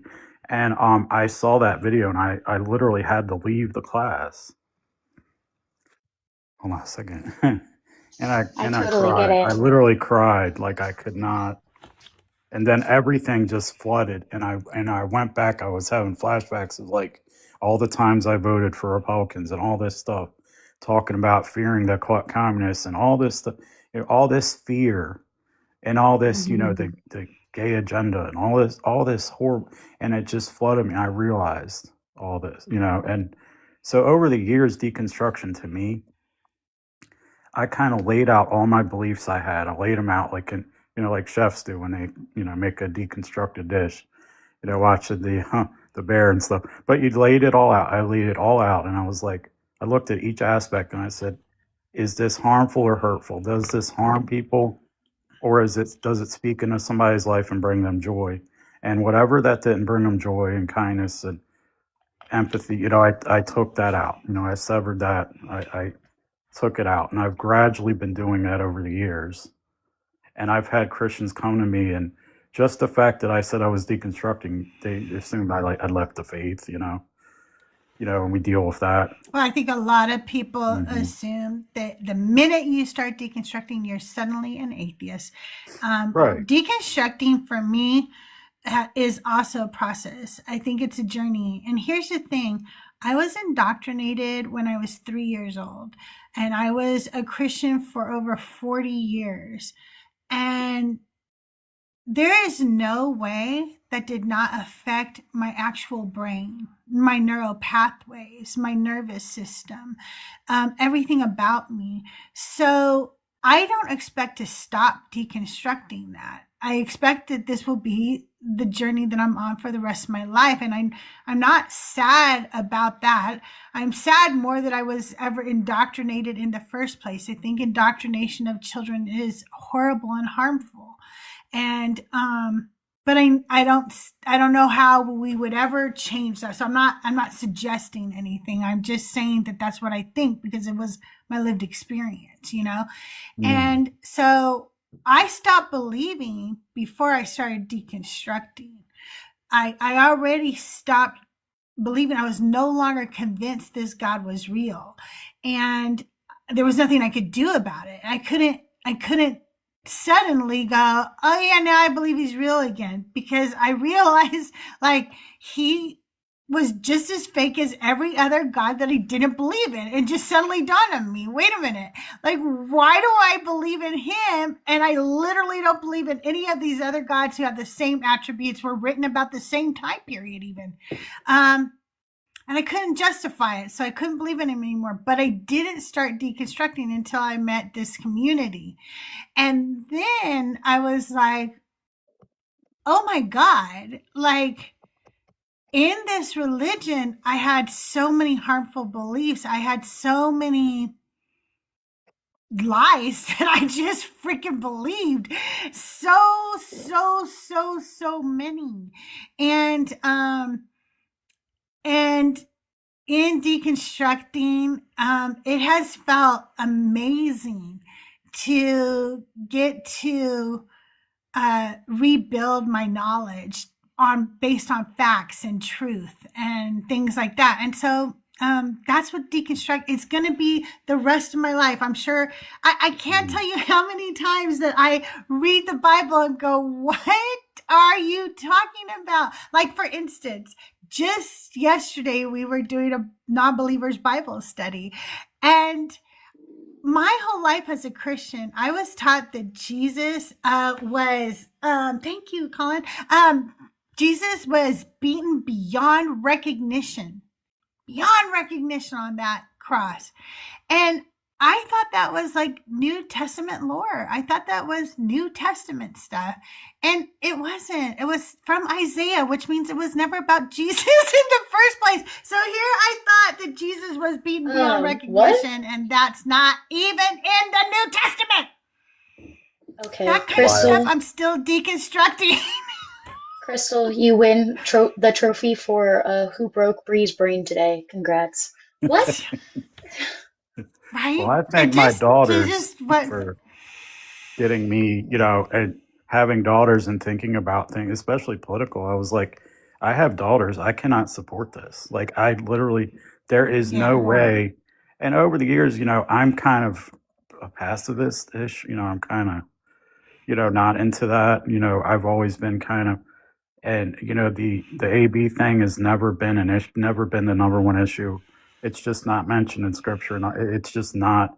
And I'm not a woman, so I just kind of, and there's exceptions, and it's disgusting if people don't see exceptions. And I don't want to go into all that again, but seeing my daughters and like just, listening to them, and it got me more involved in politics. I was spending more It's attention good. to it and actually making informed decisions. And like, I was like, I cannot do this and have daughter. Like, how can you, what I mean? So it's like that. Yeah. And like you, I've been a Christian over 40 years and was a pastor's kid. So like, I mean, the amount of things that I have seen, right? But I'll give, Yeah. I have, and I, as the time I tried to be a pastor, and I was, if you've seen, Shiny Happy People, not the one breed, not the one, but the other one, Teen Mania. I was at an event, Battle Cry, and I just saw this. I was like, this is a cult. This is horrible. And the whole thing with willing, martyrdom, can I say it? Wanting to sign up, go up front, be like, if somebody does this, a pew pew, points a pew pew, I'm willing to go and say, never deny my faith. And I told the kids, I got them finally back, back to the church, eventually a youth group. And I was like, you know what? If anybody ever tells you, suggests that if somebody points a pew to your head and you have to profess Jesus Christ, never do that. Always lie every time. Never want to do that. Always protect, because the whole Columbine thing where they made up that story that they were going around and Yeah. saying, are you a Christian? And then on a live, even though they knew this girl, they knew these kids. Yep. So Yep. so much. Well, it's been lovely talking to you. Did you have any more questions, or did you guys have any more questions for him?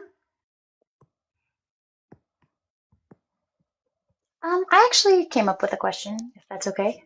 Hold on, I wrote it down. About time, Bree. No, I'm joking. Yeah, sorry. I have so many stories. Sorry if I talk too long sometimes. Oh, no, you're fine. Hey, you guys keep tapping the screen. I usually like to be at 100,000 when we end, but we're only at 28,000. I know there's only 17 in here, but more people join when you tap, okay? Also, thank you all for the gifts. Thank you for the shares, 111 shares. That's amazing. And thank you for hanging out with me today. Hello, everybody on YouTube. I don't know how the sound is yet. I'm going to see if I could check in on my iPad now, if it's charged enough. And then if I have problem with the sound again today, I'll see if it's something to do with the way my Ethernet got put back in. Check over here. 8,000. I know there's only 17 in here, but more. Sorry. Didn't mean to do that to you guys. Hey, Angel, Lord, it's free to think. Wired Sister, is it Wired Sister?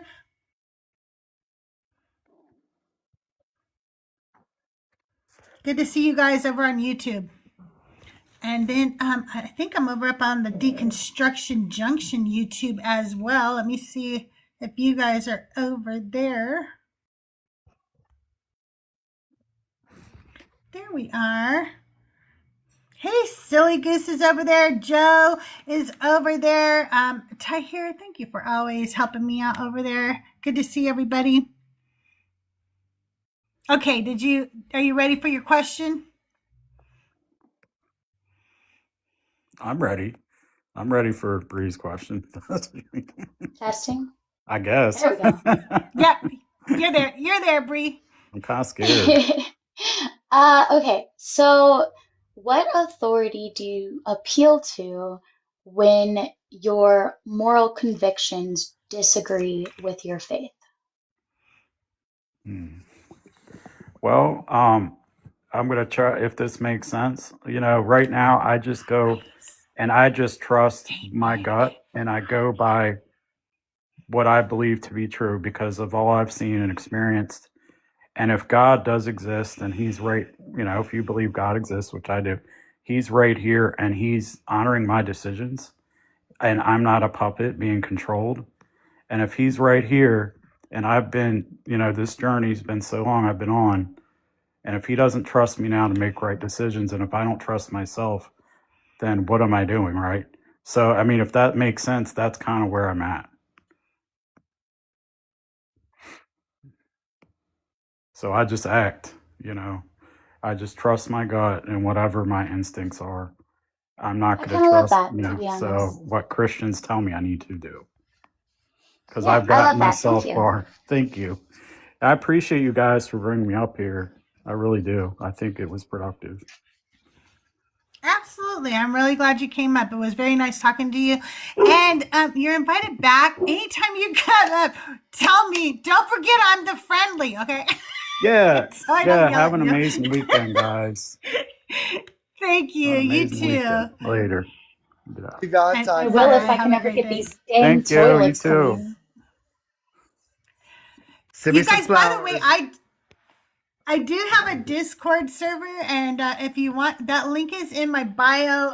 Also, join the Deconstruction Junction. That link is in my bio. But in my Discord server, I saw Board Agnostic, I think, is doing this in their Discord server, and I liked it. So I stole it, but I always give credit where credit is due. So it's Board Agnostic. Anyway, they ask a question. I don't know if they do it monthly or weekly, but I'm doing it weekly right now, and I really like it. So if you are in my Discord, head over there. And this week's question is, what emotions have come up or are coming up that you weren't allowed to feel before? That's my question for those of you who are deconstructing. Because I think there's a lot of emotions that we are told not to have when we are in the faith.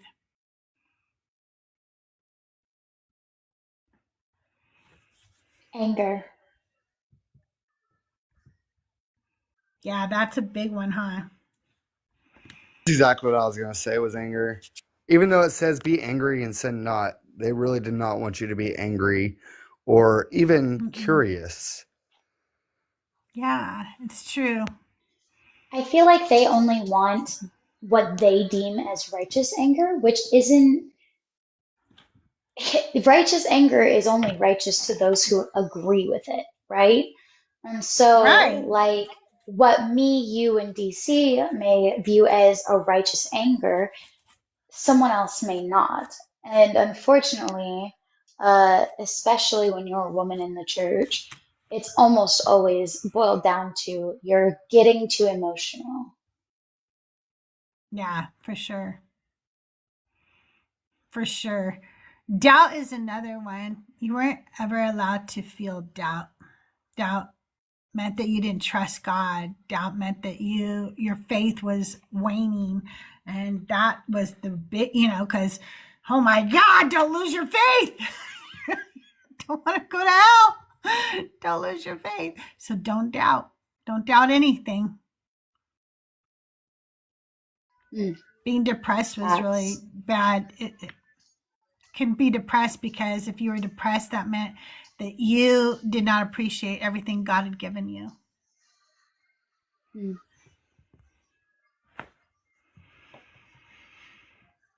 I don't know. All I And the feel right now is reality just is, total anger and everything. I'm just angry right now. me too. Did you know that that's what my next album is called, Angry Atheist?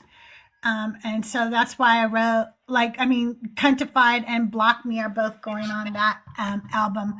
But I'm writing the song Angry Atheist next because I was like, God, they always come, like sometimes we're just talking and having a really good conversation like this, like we are right now.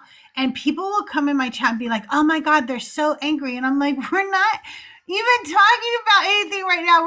We could talk about cookies and you would call me an angry atheist. And then I thought, but you know what? I am fucking angry. And one of the things that makes me angry is that you're not fucking angry. Why aren't you angry?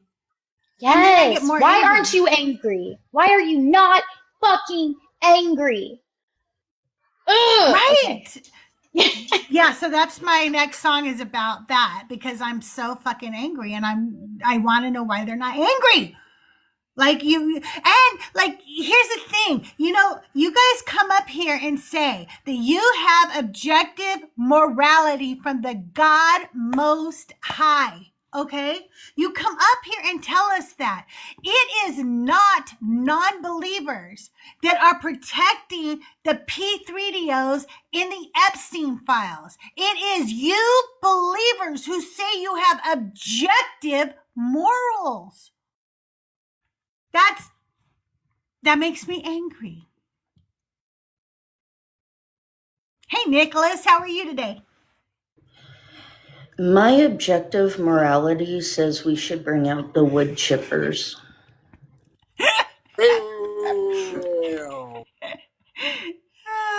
Nicholas. Hashtag make America afraid again. No. Spoken like a true Canadian. Yes. You would not believe how many Canadians got that fire in us that we had about 80 some years ago. We're like ready to harness our rage back from the gooses, and yeah, we're ready. Like, let's go. We got our cans of corn ready too, I'm just saying. Yes. Love how I didn't have to explain that to you. No, you did not. Oh my goodness. Well, today has actually been a pretty decent day. I did talk to no degree required today though, Nicholas. It was going pretty well at first. My condolences. Do you need anything? Foot rub, coffee, 10-week vacation. I feel like I just need a little bit of like sanity from him. That's the only thing that's gonna make me feel better, to be honest. Yeah, for sure. Hey, Mundane, can I get your age for TikTok purposes? Oh, 22. Okay, and are you a believer of the God of the Bible? Amen. In the name of the Father, of the Son, and of the Holy Spirit. Okay, when you join a live, just so you know this, and people are already in mid-conversation, it's always very polite to mute your mic, let them finish their conversation, and then wait for them to introduce you, okay? So sorry, that's bad on my end, my bad. Which topic did you want to discuss today? Oh, probably number 2. Were you on Joel or Mezzo's live last night? No, I don't know who those people are. Okay. So why should women be Christian? Yeah, because it's the only actual way that they can actualize their rights. What do you mean by that? Yeah, so without Christianity, women wouldn't have rights.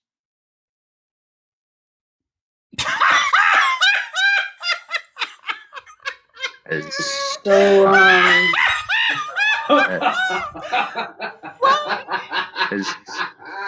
can you hear that laughing in the background? That's my 17-year-old laughing at you right now. Hey, Nicholas, I gotta say, your profile doesn't match your voice. Pipe down.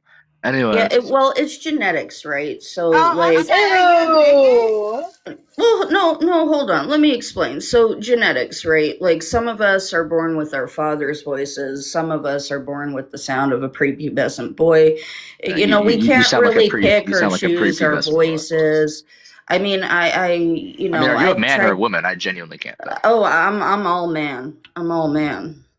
Like, yeah, hips down. I'm fucking magic. So you sure? You sure? I haven't had a complaint Mundane, so I'm far. sorry. Oh, I'm sorry. What are your pronouns, Mundane? What are your pronouns? I don't. Jesus Christ is Lord. I don't really. Those aren't pronouns. Jesus Christ is Lord's not a pronoun, Pumpkin. Did you not Goes by learn bit. basic grammar when you G- were in 6th grade? Jesus / is / Lord. Those are my still aren't pronouns. pronouns. That's not pronouns. None of those are pronouns. Like at all. Wait, you don't think No. is I a think we should pronoun? just use That's she, pretty her sexist. because obviously I mean, mundane tends to be she, her. I'm he, him. No, I'm he, him. Oh, so you No, do she- have Is a pronouns. pronoun. Got it. I think He just So- said is a pronoun, you guys. He said the I mean, word is yeah, it is is. a Holy pronoun. How shit. embarrassing. Don't Anyways, could we understand why get to the Christians. discussion? Hold on. I don't know why you She wants to get to the Christians discussion. are so like hung Deconstruction. up on gender, considering your God is genderless. Like, why are you so hung up on something your Jesus God Christ is? took the form of a man, by the way. Yeah, well, Anyways. just because he took a form of a man doesn't mean he's still a man. I mean, God's Well, no, genderless at the end of the he is day. a man. No, Jesus is a man. Okay, but your God is not. When you say my God, you're referring to Yeah, Trinity. yeah. So, like the Father, that's genderless. Yeah. So Yeah. Okay. So why are you so like mad and ragey about gender when even your God doesn't have one? yeah, because you guys are teaching little kids to chop off No, their no, no, no. genitals. See, That's the why. Catholic You Church. you guys are teaching little kids. Oh, No, wait, no, you no. mentioned the Catholic Church. Yeah, you can You guys Okay. are actually You can diddling thank little the kids. yeah, so you- why don't you shut the fuck up? Yeah. You guys are diddling little kids and hiding the molesters. You guys are paying out all of the people that you harm and hide and protect. You guys are the ones who don't want the Epstein files released. You are a P3DO protector, sir.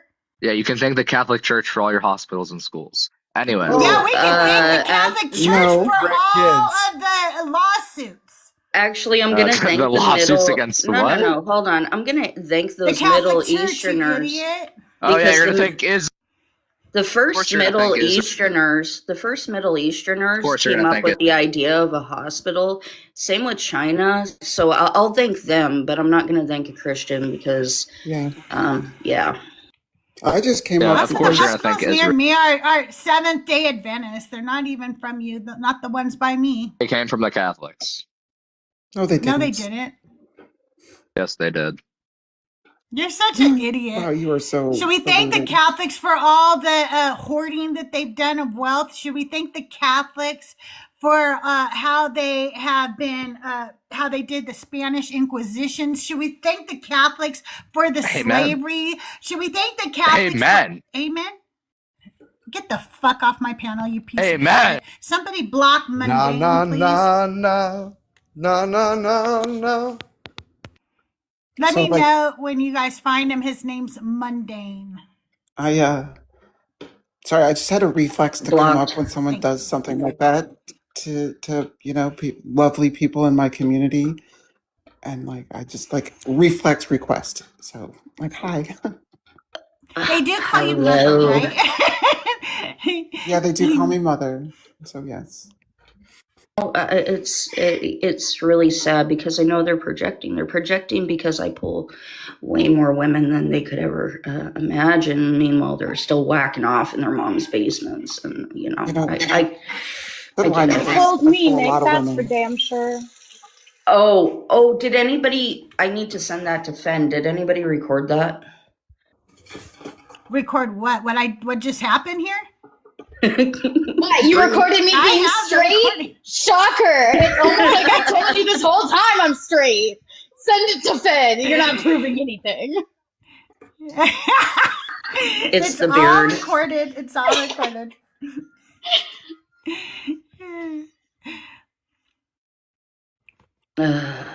You guys in chat are cracking me up, okay? The comments in chat are funny. Bucket pool was a sin. That's beautiful. You got to thank Christians for playing pool.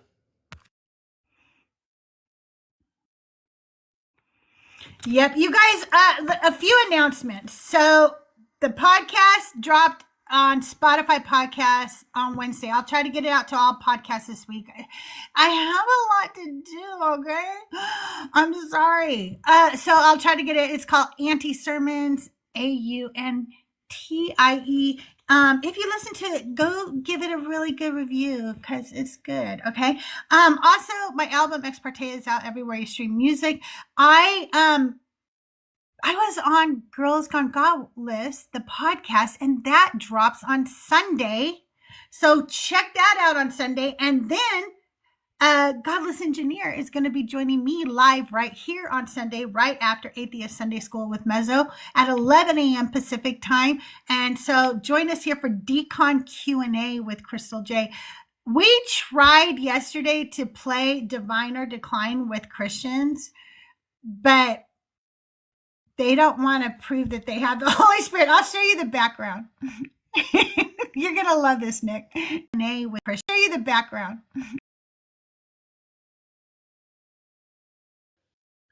So, how is Kate today? Kate's pretty good. Good. Chilling at home. So I put this background up, Nick, and I thought if people had the Holy Spirit, they could come up and then we could play Divine or Decline with us. Because if you have the Holy Spirit, you should be able to tell which one's from the Bible, right?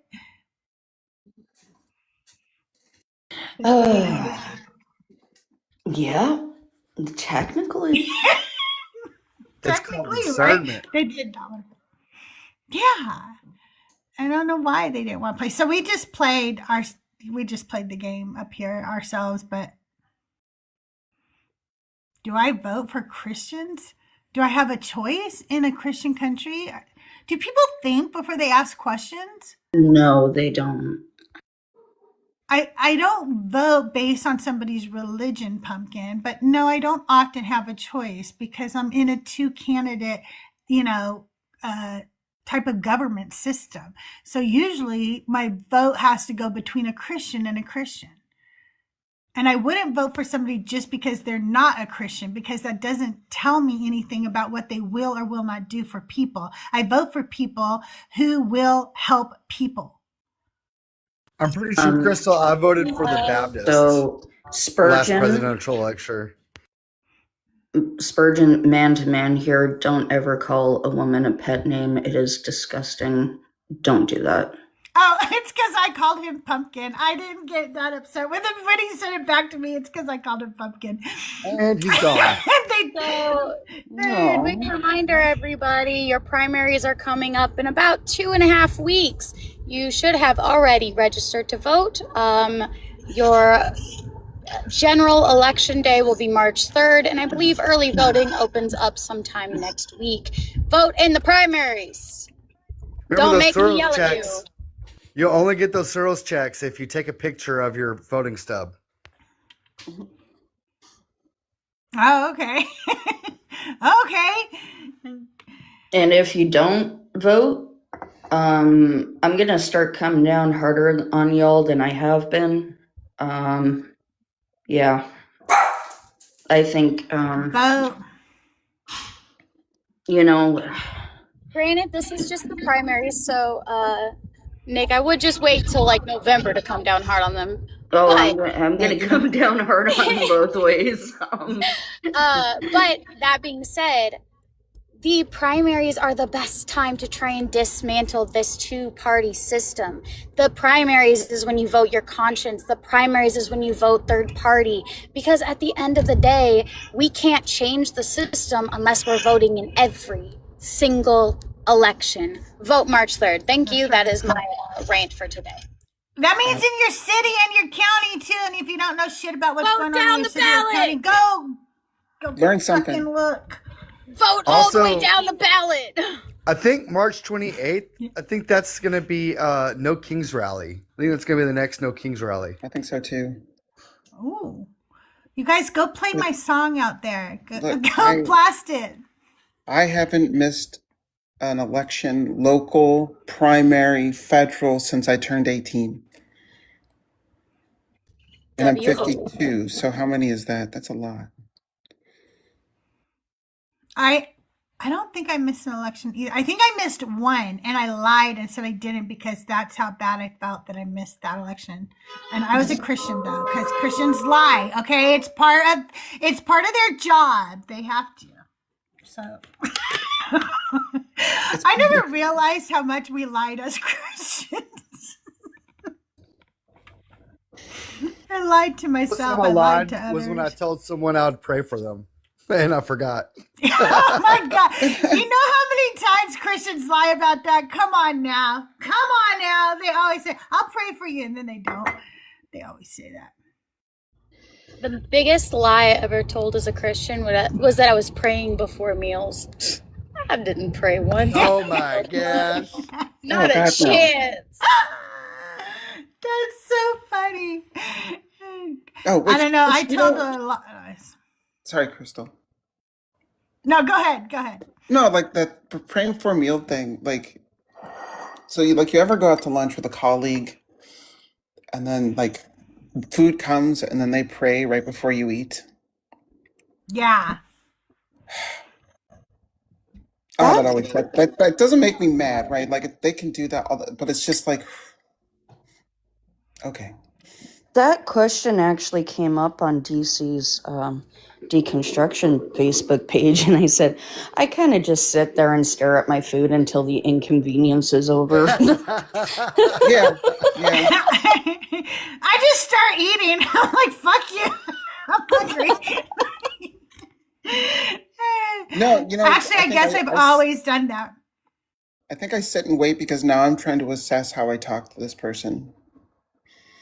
Foul. That's how much I don't trust Christians. Does anybody do these lightly probing questions when you're meeting someone new?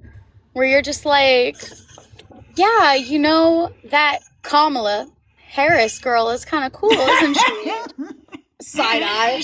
Like, exactly. Yeah, I always did the thing where I didn't wait to eat though for prayer because I guess there's stories from when I was little and poor. We were poor as fuck, okay, when I was little.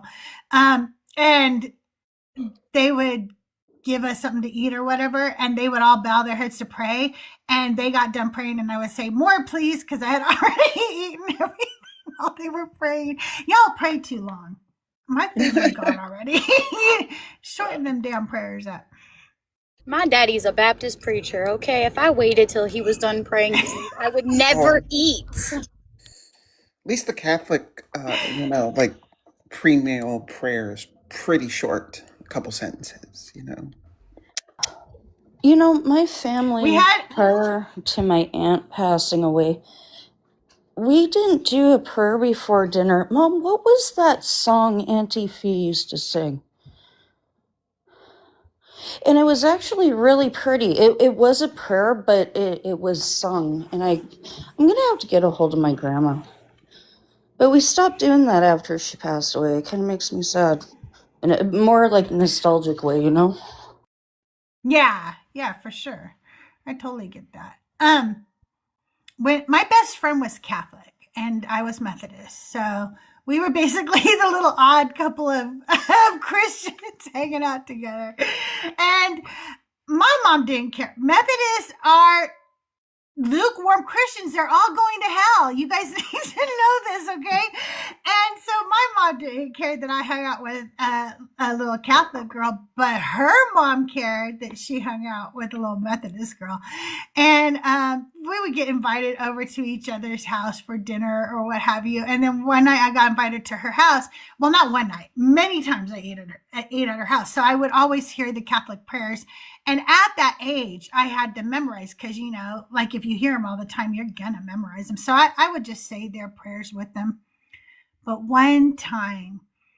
just one time, my little Methodist brain just said, Hail Mary, full of grace, bless these freckles on my face. And me and my friends started laughing, and her mom got so mad, and my mom had to have a little talk with me when I got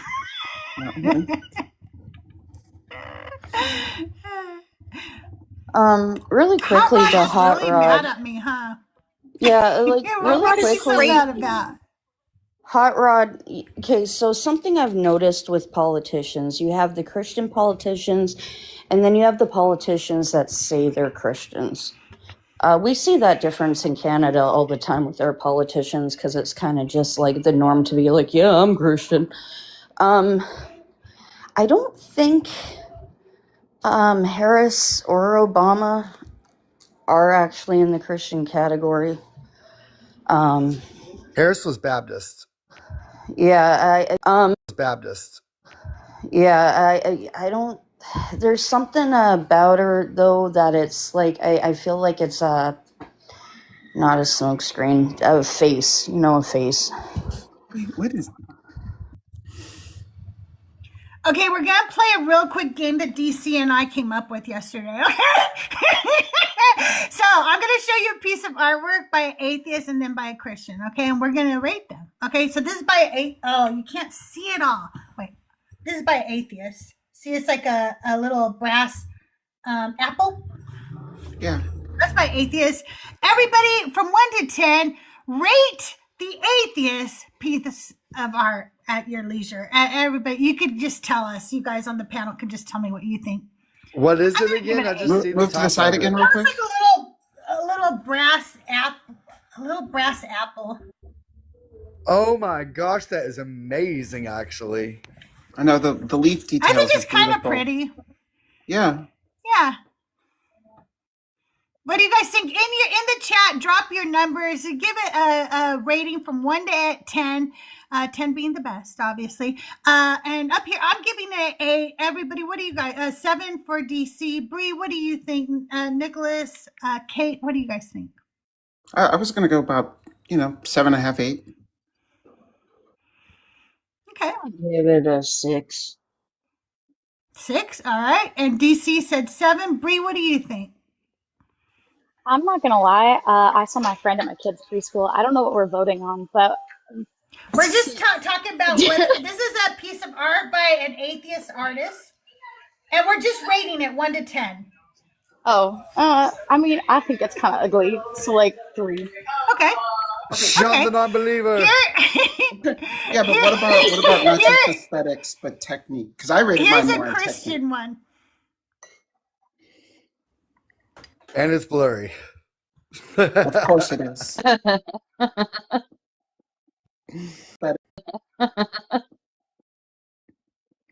I mean that tracks. That Yeah. totally tracks. Except for they didn't probably like the back half is missing.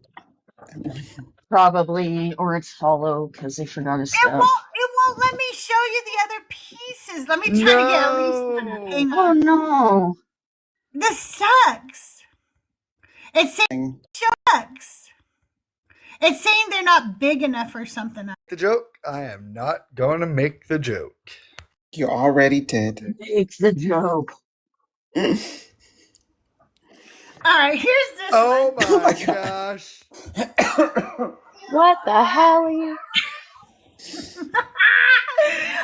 you guys gotta rate this masterpiece. This is a real piece of art from a Christian artist. Okay? Vox said Real -3. piece of art.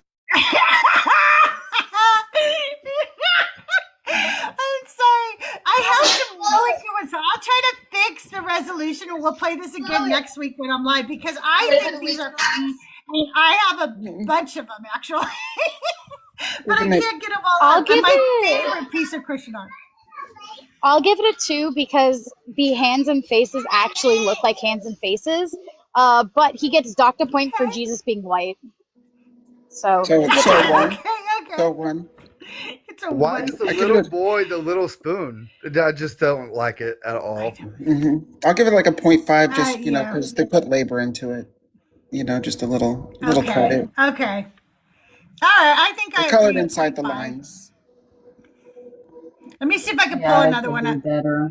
Jesus is pulling a Catholic priest over here.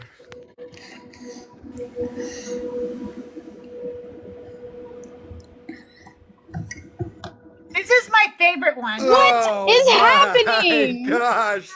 You need to get in front of that real quick. Just go ahead and get in front of that. Stop! We love the TikTok Oh. shop. We love the TikTok shop. God. No. This is Jesus, you guys. He wants it more than that man. He's like, Why is In front of wants it more than that man. He's like, why is Is Jesus he always Bogarting that man's white? fix? I didn't see the whole pictures. Was Jesus Bogarting the man's fix? Jesus was getting spun. yeah, Jesus bogarted it. He snuck his arm in there before the other guy could. So Jesus was like, yeah, let me have that. That's our last last one. Oh my That's God. all we got left. That's all I got left, you asshole. Yeah, you know what he had to do to get that? Damn, poor guy. That is No, one you of my just favorite Crystal, real Christian pieces of art. It's made you by just to be are in that room 30 minutes later, I bet it got wild. you are making me act up at my kids' preschool. Okay, I don't appreciate the chaos. Well, you guys, I had told DC I would work on this game today. I think that it's Oh, I love it's a it. pretty fun game. We're gonna Yeah. have to Can get. we You ever guys rate should that one? send me them. We should make a channel in my Discord for this so we could rate more pieces of atheist and Christian art. We did not rate that one. You guys give me a rating 1 to 10 on Jesus is a Junkie. I don't know if that's the real name of the piece, but that's what I'm calling it. -1. Solid 10 out of 10. Oh yeah, PMP Jesus gets a 10 for me for sure. It is like just my favorite piece of Christian art. I don't need a Kincaid. I don't need a Kincaid. You don't need a I got Kincaid. that. The hands looked funky, the faces looked funky, and Jesus was blonde. You don't get any points for this. Right. Jesus, take this shot. Take it from my arm, 'cause I don't want to get high no more. Yeah. Oh my God.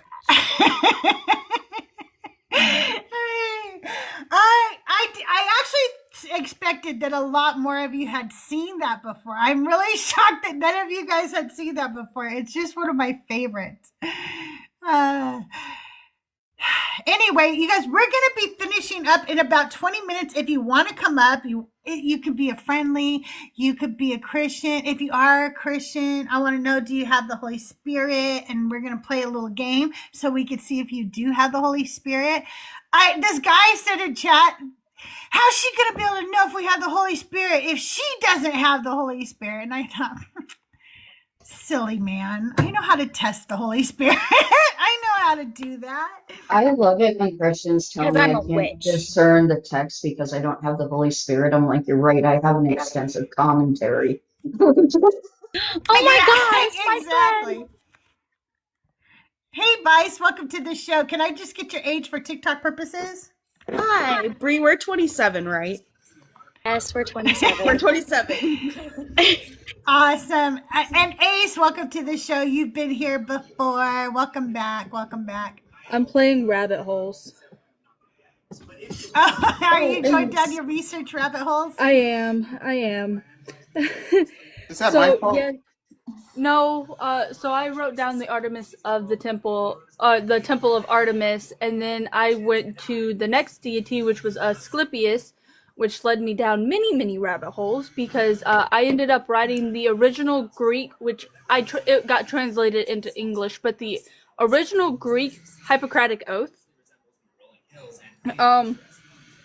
And then there was some daughters' names of his that weren't on my list already. So I went down that rabbit hole, and then one of the daughters' names had many other names. So I went down that rabbit hole, and then the eagle,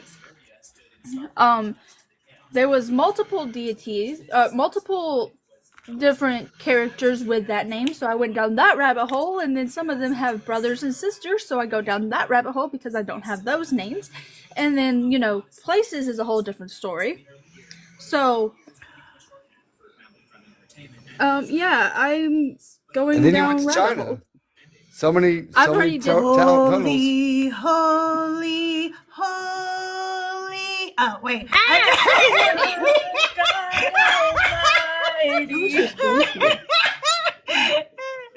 damn it, I'm back in the cold.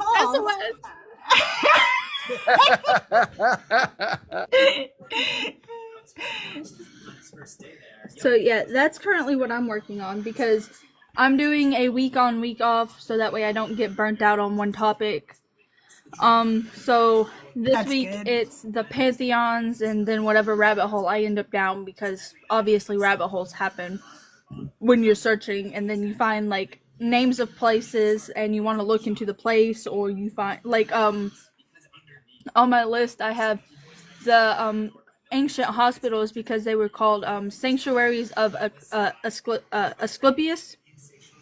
Mm-hmm. So I haven't went down that rabbit hole yet because the name rabbit hole kind of has me in a bind right now.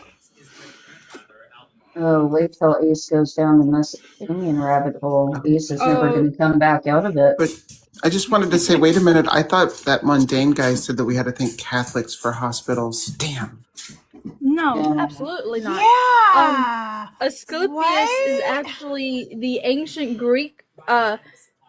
So that one's a very interesting story, and I think, yeah. So I haven't posted what I'm working on today, but if you're in the Boma Disco, under the notes section, I have all the way up to the Hippocratic Oath posted in the in it. Oh yeah, I saw some of that. Yes. So I gotta touch back on the Chinese and the Egyptian pantheon much later, once I farther down my research line, because I have those sectioned off and I don't want to do it again. Are you looking for like medical history, like the history of medicine? No. Oh, okay. Okay, you're just talking about hospitals and stuff. I was gonna say, because I could send you, well, it would have to be screenshots of all of my notes from when I was taking the history of medicine. So it's really, I can't remember if it was Iraq or Iran had the very first hospital. Oh. Yeah, it's just really cool. I keep Vice, I wanted to say hi to you real quick because you haven't had a chance to say anything. So how are you today? I'm just getting over, I think it's the norovirus they said. So I'm so sorry. So I'm just like on here to talk to friendlies. Well, it's good to have you. I know you're a friend of Bree, so it's good to have you up here. Hey, you guys, I want to remind everybody, and I'm going to play this song for you right now. We're doing a music video as a community of women, femme presenting. And so if you want to be involved, I need the videos tomorrow, vertical format, just like you would a TikTok. Most people are just, you're just going to lip sync to the song and do as many takes as you want, as many clips as you want, different outfits if you want, whatever you want to do. I want you to have fun. And so if you want to be in it and we haven't talked yet, just DM me here or on Discord after the show. I will get you the song. I will get you the lyrics. And Bree, I will get it for you for your Galentine's. But we're going to play right now, Cuntified. We're going to play Cuntified. It is my latest song I wrote because the girl's gone godless. I said it right, you guys. Somebody clipped that shit. I said it right. Okay, so here is Cuntified. Hey ladies, what's on the menu tonight? I want to dismantle the patriarchy, and I'm feeling cuntified. Line up the shots, spark up a blunt. Every lady here is serving cunt. Not an ounce of testosterone inside. Got full confidence in my stride. No cunt, stand for the noise you make. No consideration left to take. You had the mic for centuries. Now watch us cunts practice mutiny. We're serving cunt. It's the damn dress code. We're serving cunt. Sorry man, and Bristol. We're serving cunt. Boom, being cuntified. Men are whores while we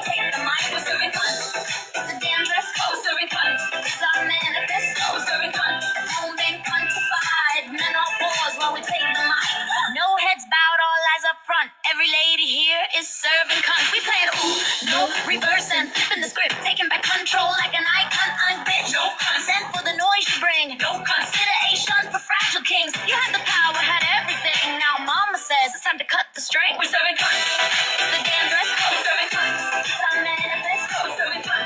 Boom being cuntified. Men on pause while we take the mic. We're serving cunt. It's the damn dress code. We're serving cunt. It's our manifesto. We're serving cunt. Boom being cuntified. Men on pause while we take the mic. Confidence high, no safety net. You look confused, you won't forget. We won't tolerate your disrespect. You're about to concede, little man, bet. You talk loud, but you saying less. We speak once with confidence. Now step aside and let a cunt speak. Your contractors know you reached your peak. I still warm, we ain't done yet. Let the silence sit, yeah, you felt that hit. This ain't rage, this ain't regret. This is cunt invocation at its best. We serving cunt. It's the damn dress code. Serving cunt. It's our manifesto. Serving cunt. Holding cuntified. Men on walls while we take the mic. We serving cunt. It's the damn dress code. Serving cunt. It's our manifesto. Serving cunt. Holding cuntified. Men on pause while we take the mic. We serving cunt. We serving cunt. We serving cunt. Overlapping voices stage. We serving cunt. We serving cunt. We serving cunt. That's the song. If you want to be a part of the video, just get in touch with me after, excuse me, after the show, and I will get you the song and the lyrics. I'm so excited. Okay, I have a vision. Me too. Oh, good. I'm We're so gonna jump excited on my because I bed. really love your videos. We're gonna jump on my bed. Oh, that would be so cute. I love it. Right? We're gonna jump on my bed. Yes. Maybe I can convince them to do a pillow fight. That would be so cute. I would love that. That would be really cute. I should check to see who is live so we can figure out who we're going to raid. If you are in the audience and you want to come up and chat, the guest box is open. I'm still here for about 15 more minutes.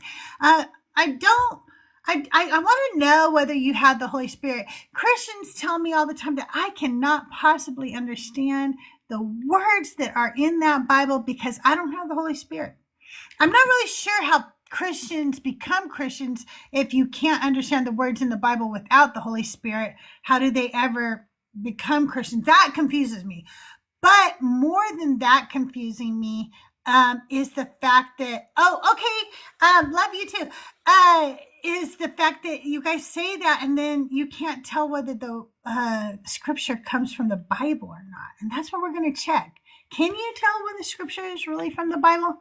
I don't know if you can. So want to know something off topic but kind of fun for me? Yeah. Okay. I started hold on. Testing? Okay, there we go. So I'm in ballet. And I started going on point the past couple weeks. I got my first point blister. I feel like I'm finally a dancer. That's really cool. That's like when you get your calluses when you're learning how to play guitar. Yes, That's really cool. Exactly. I'm so excited. It's like a badge of honor. Yeah. And we did me and my partner did our first combination on point last night. All the way through. It was about 35-second combinations. It's the longest I've ever danced on point continuously. That's really cool. That is really cool. Congratulations. Thanks, Bill. You guys, I think we're going to go raid Joel. I'm going to go ahead and end it because I'm really, really hungry and I really have to go to the bathroom. And so we're going to go ahead and end today. I will be here Sunday at 11 a.m. Pacific time with a Godless Engineer. So check that out. And don't forget also Girls Gone Godless podcast that I am on. The episode drops on Sunday as well. Check out, make sure you're following everybody who's up here. Okay. Follow all of these people. And then let's go raid Joel and say Crystal's better than Joel. Because we know it's true. I love you guys. Have a great day, and I'll see you around the mean streets of TikTok and YouTube. Bye, everybody. Lovely meeting you.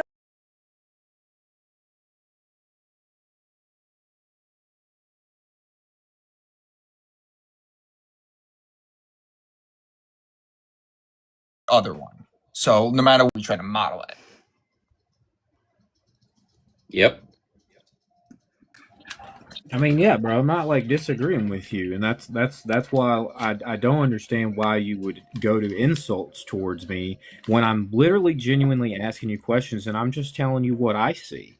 Like that's all. Like I'm very aware of how a globe model works, and I'm also aware of how it's not all completely empirically proven, and it is a theory. Oh man. I kind of get what you're trying to say here, but here's the problem, okay?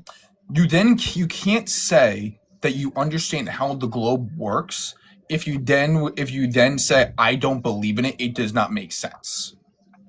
Those two contradict. It breaks laws of science, bro. It breaks laws of physics. So What laws of physics? We've just shown you that the globe model is the only way that doesn't break the laws of physics. It's the only way that doesn't break naked eye observations of the night sky. Bro, no, okay, the night sky, sure, fine, guy, but how come you can see things that should be beyond the physical curve of the Earth? Give us some numbers that we can go over. It shouldn't There's matter. plenty of videos out there you can view with all the numbers. Yeah, okay? I viewed it. Yeah, they all work. They work fine. Why do you indoctrinated people always say that? Like, just And tell we're me back why. to indoctrination, despite why all did you- of the instead of science we just just saying, went through. give me numbers, explain it to me. Because the numbers we can show Yes, you. no so shit, you're bro, telling but us I don't have the numbers. There's plenty of videos you can pull up and look at that have the numbers. Now, And can there's you plenty of explain videos to you can me pull up that how make does it that abundantly work? clear that the Earth is round. Okay, It's just a question of which ones But you choose how to are they watch on physically YouTube. observing these things, my guy? That's what I'm saying. So Vantage Point, do you know what this is right here? Do you know what this is? Yeah, that's that Earth calculator, Earth curvature calculator. Yeah, this is the Walter Bislin Earth curve calculator. Never used it, but I see all the. I'm just slowly starting to figure out how to use this. I'm starting realizing how fun it is to actually use this. So, what you can do is you can plug in the observer's height, the target distance that you're trying to see at, the target size, the refraction rate, what zoom effects you have, and the diagonal field of view for it. So, and you can do that, and you can alter this, and we'll show you how it will work on be viewed on Earth. And so here's the real kicker about this. I've had flat earthers try to tell me that the observations don't work, or they give the numbers. I punch the numbers in, it works fine, but then they just say nuh-uh. So it's points like this that I'm at a loss of words, and I don't know what to say to you other than stuff that would be like, are you mentally okay? Which I don't want to do that because that's not going to be polite. But I mean, that's just ridiculous, my guy. What I'm saying, this is as simple as I can put it. There are people out there who have made observations that things should be hidden beyond the curvature clearly, and they can see it. That's all I'm stating. This isn't about mental. Yeah, and they don't punch it into the calculator, and I'm telling you that it does. So I'm going to give you one that this gentleman by the name of Pookie gave me. So the observer height they had the camera at was at 1 foot. The target distance was 15 miles. The target size was 70 feet, but we're increasing the elevation by 20 feet because it was 20 feet above sea level. So we do that, and then we get the refraction rate. It was up just a little bit, and eventually we're gonna see it, and bam, there it is. And So what is his view distance? Does it tell you that? Right, but do you agree that Frenchie, I videos don't really that like you, bro. Please just don't talk to me. You're very insolting and condescending. No, I'm insulting and condescending. So this is roughly around the height that he saw the building at in his thing. Every single time I bring this up to Pookie, every single time he always kicks me from the live because he knows that it's a cop out effectively. But this is the problem. When a flat earther says the measurements don't work, this is the measurements coming in frame, and he specifically does not tell me what the refraction rate was that day. Giving him the benefit of the doubt, I'm going to say he didn't take that into account. I'm going to adjust this refraction rate right here until we get the observed right, because until you know what the refraction rate was, you then can't say it doesn't work. Mm-hmm. And lo and behold, this is the refraction rate for that day. Supposedly was 0.819675. Okay. You know, and on all of these videos that you say like, oh, it doesn't work, it's always because there's like a small number that like the camera height is off by a little, right? These aren't things that you're able to verify, but you can go and do these observations yourself, right? And if you're honest, you'll see that all of these numbers make sense.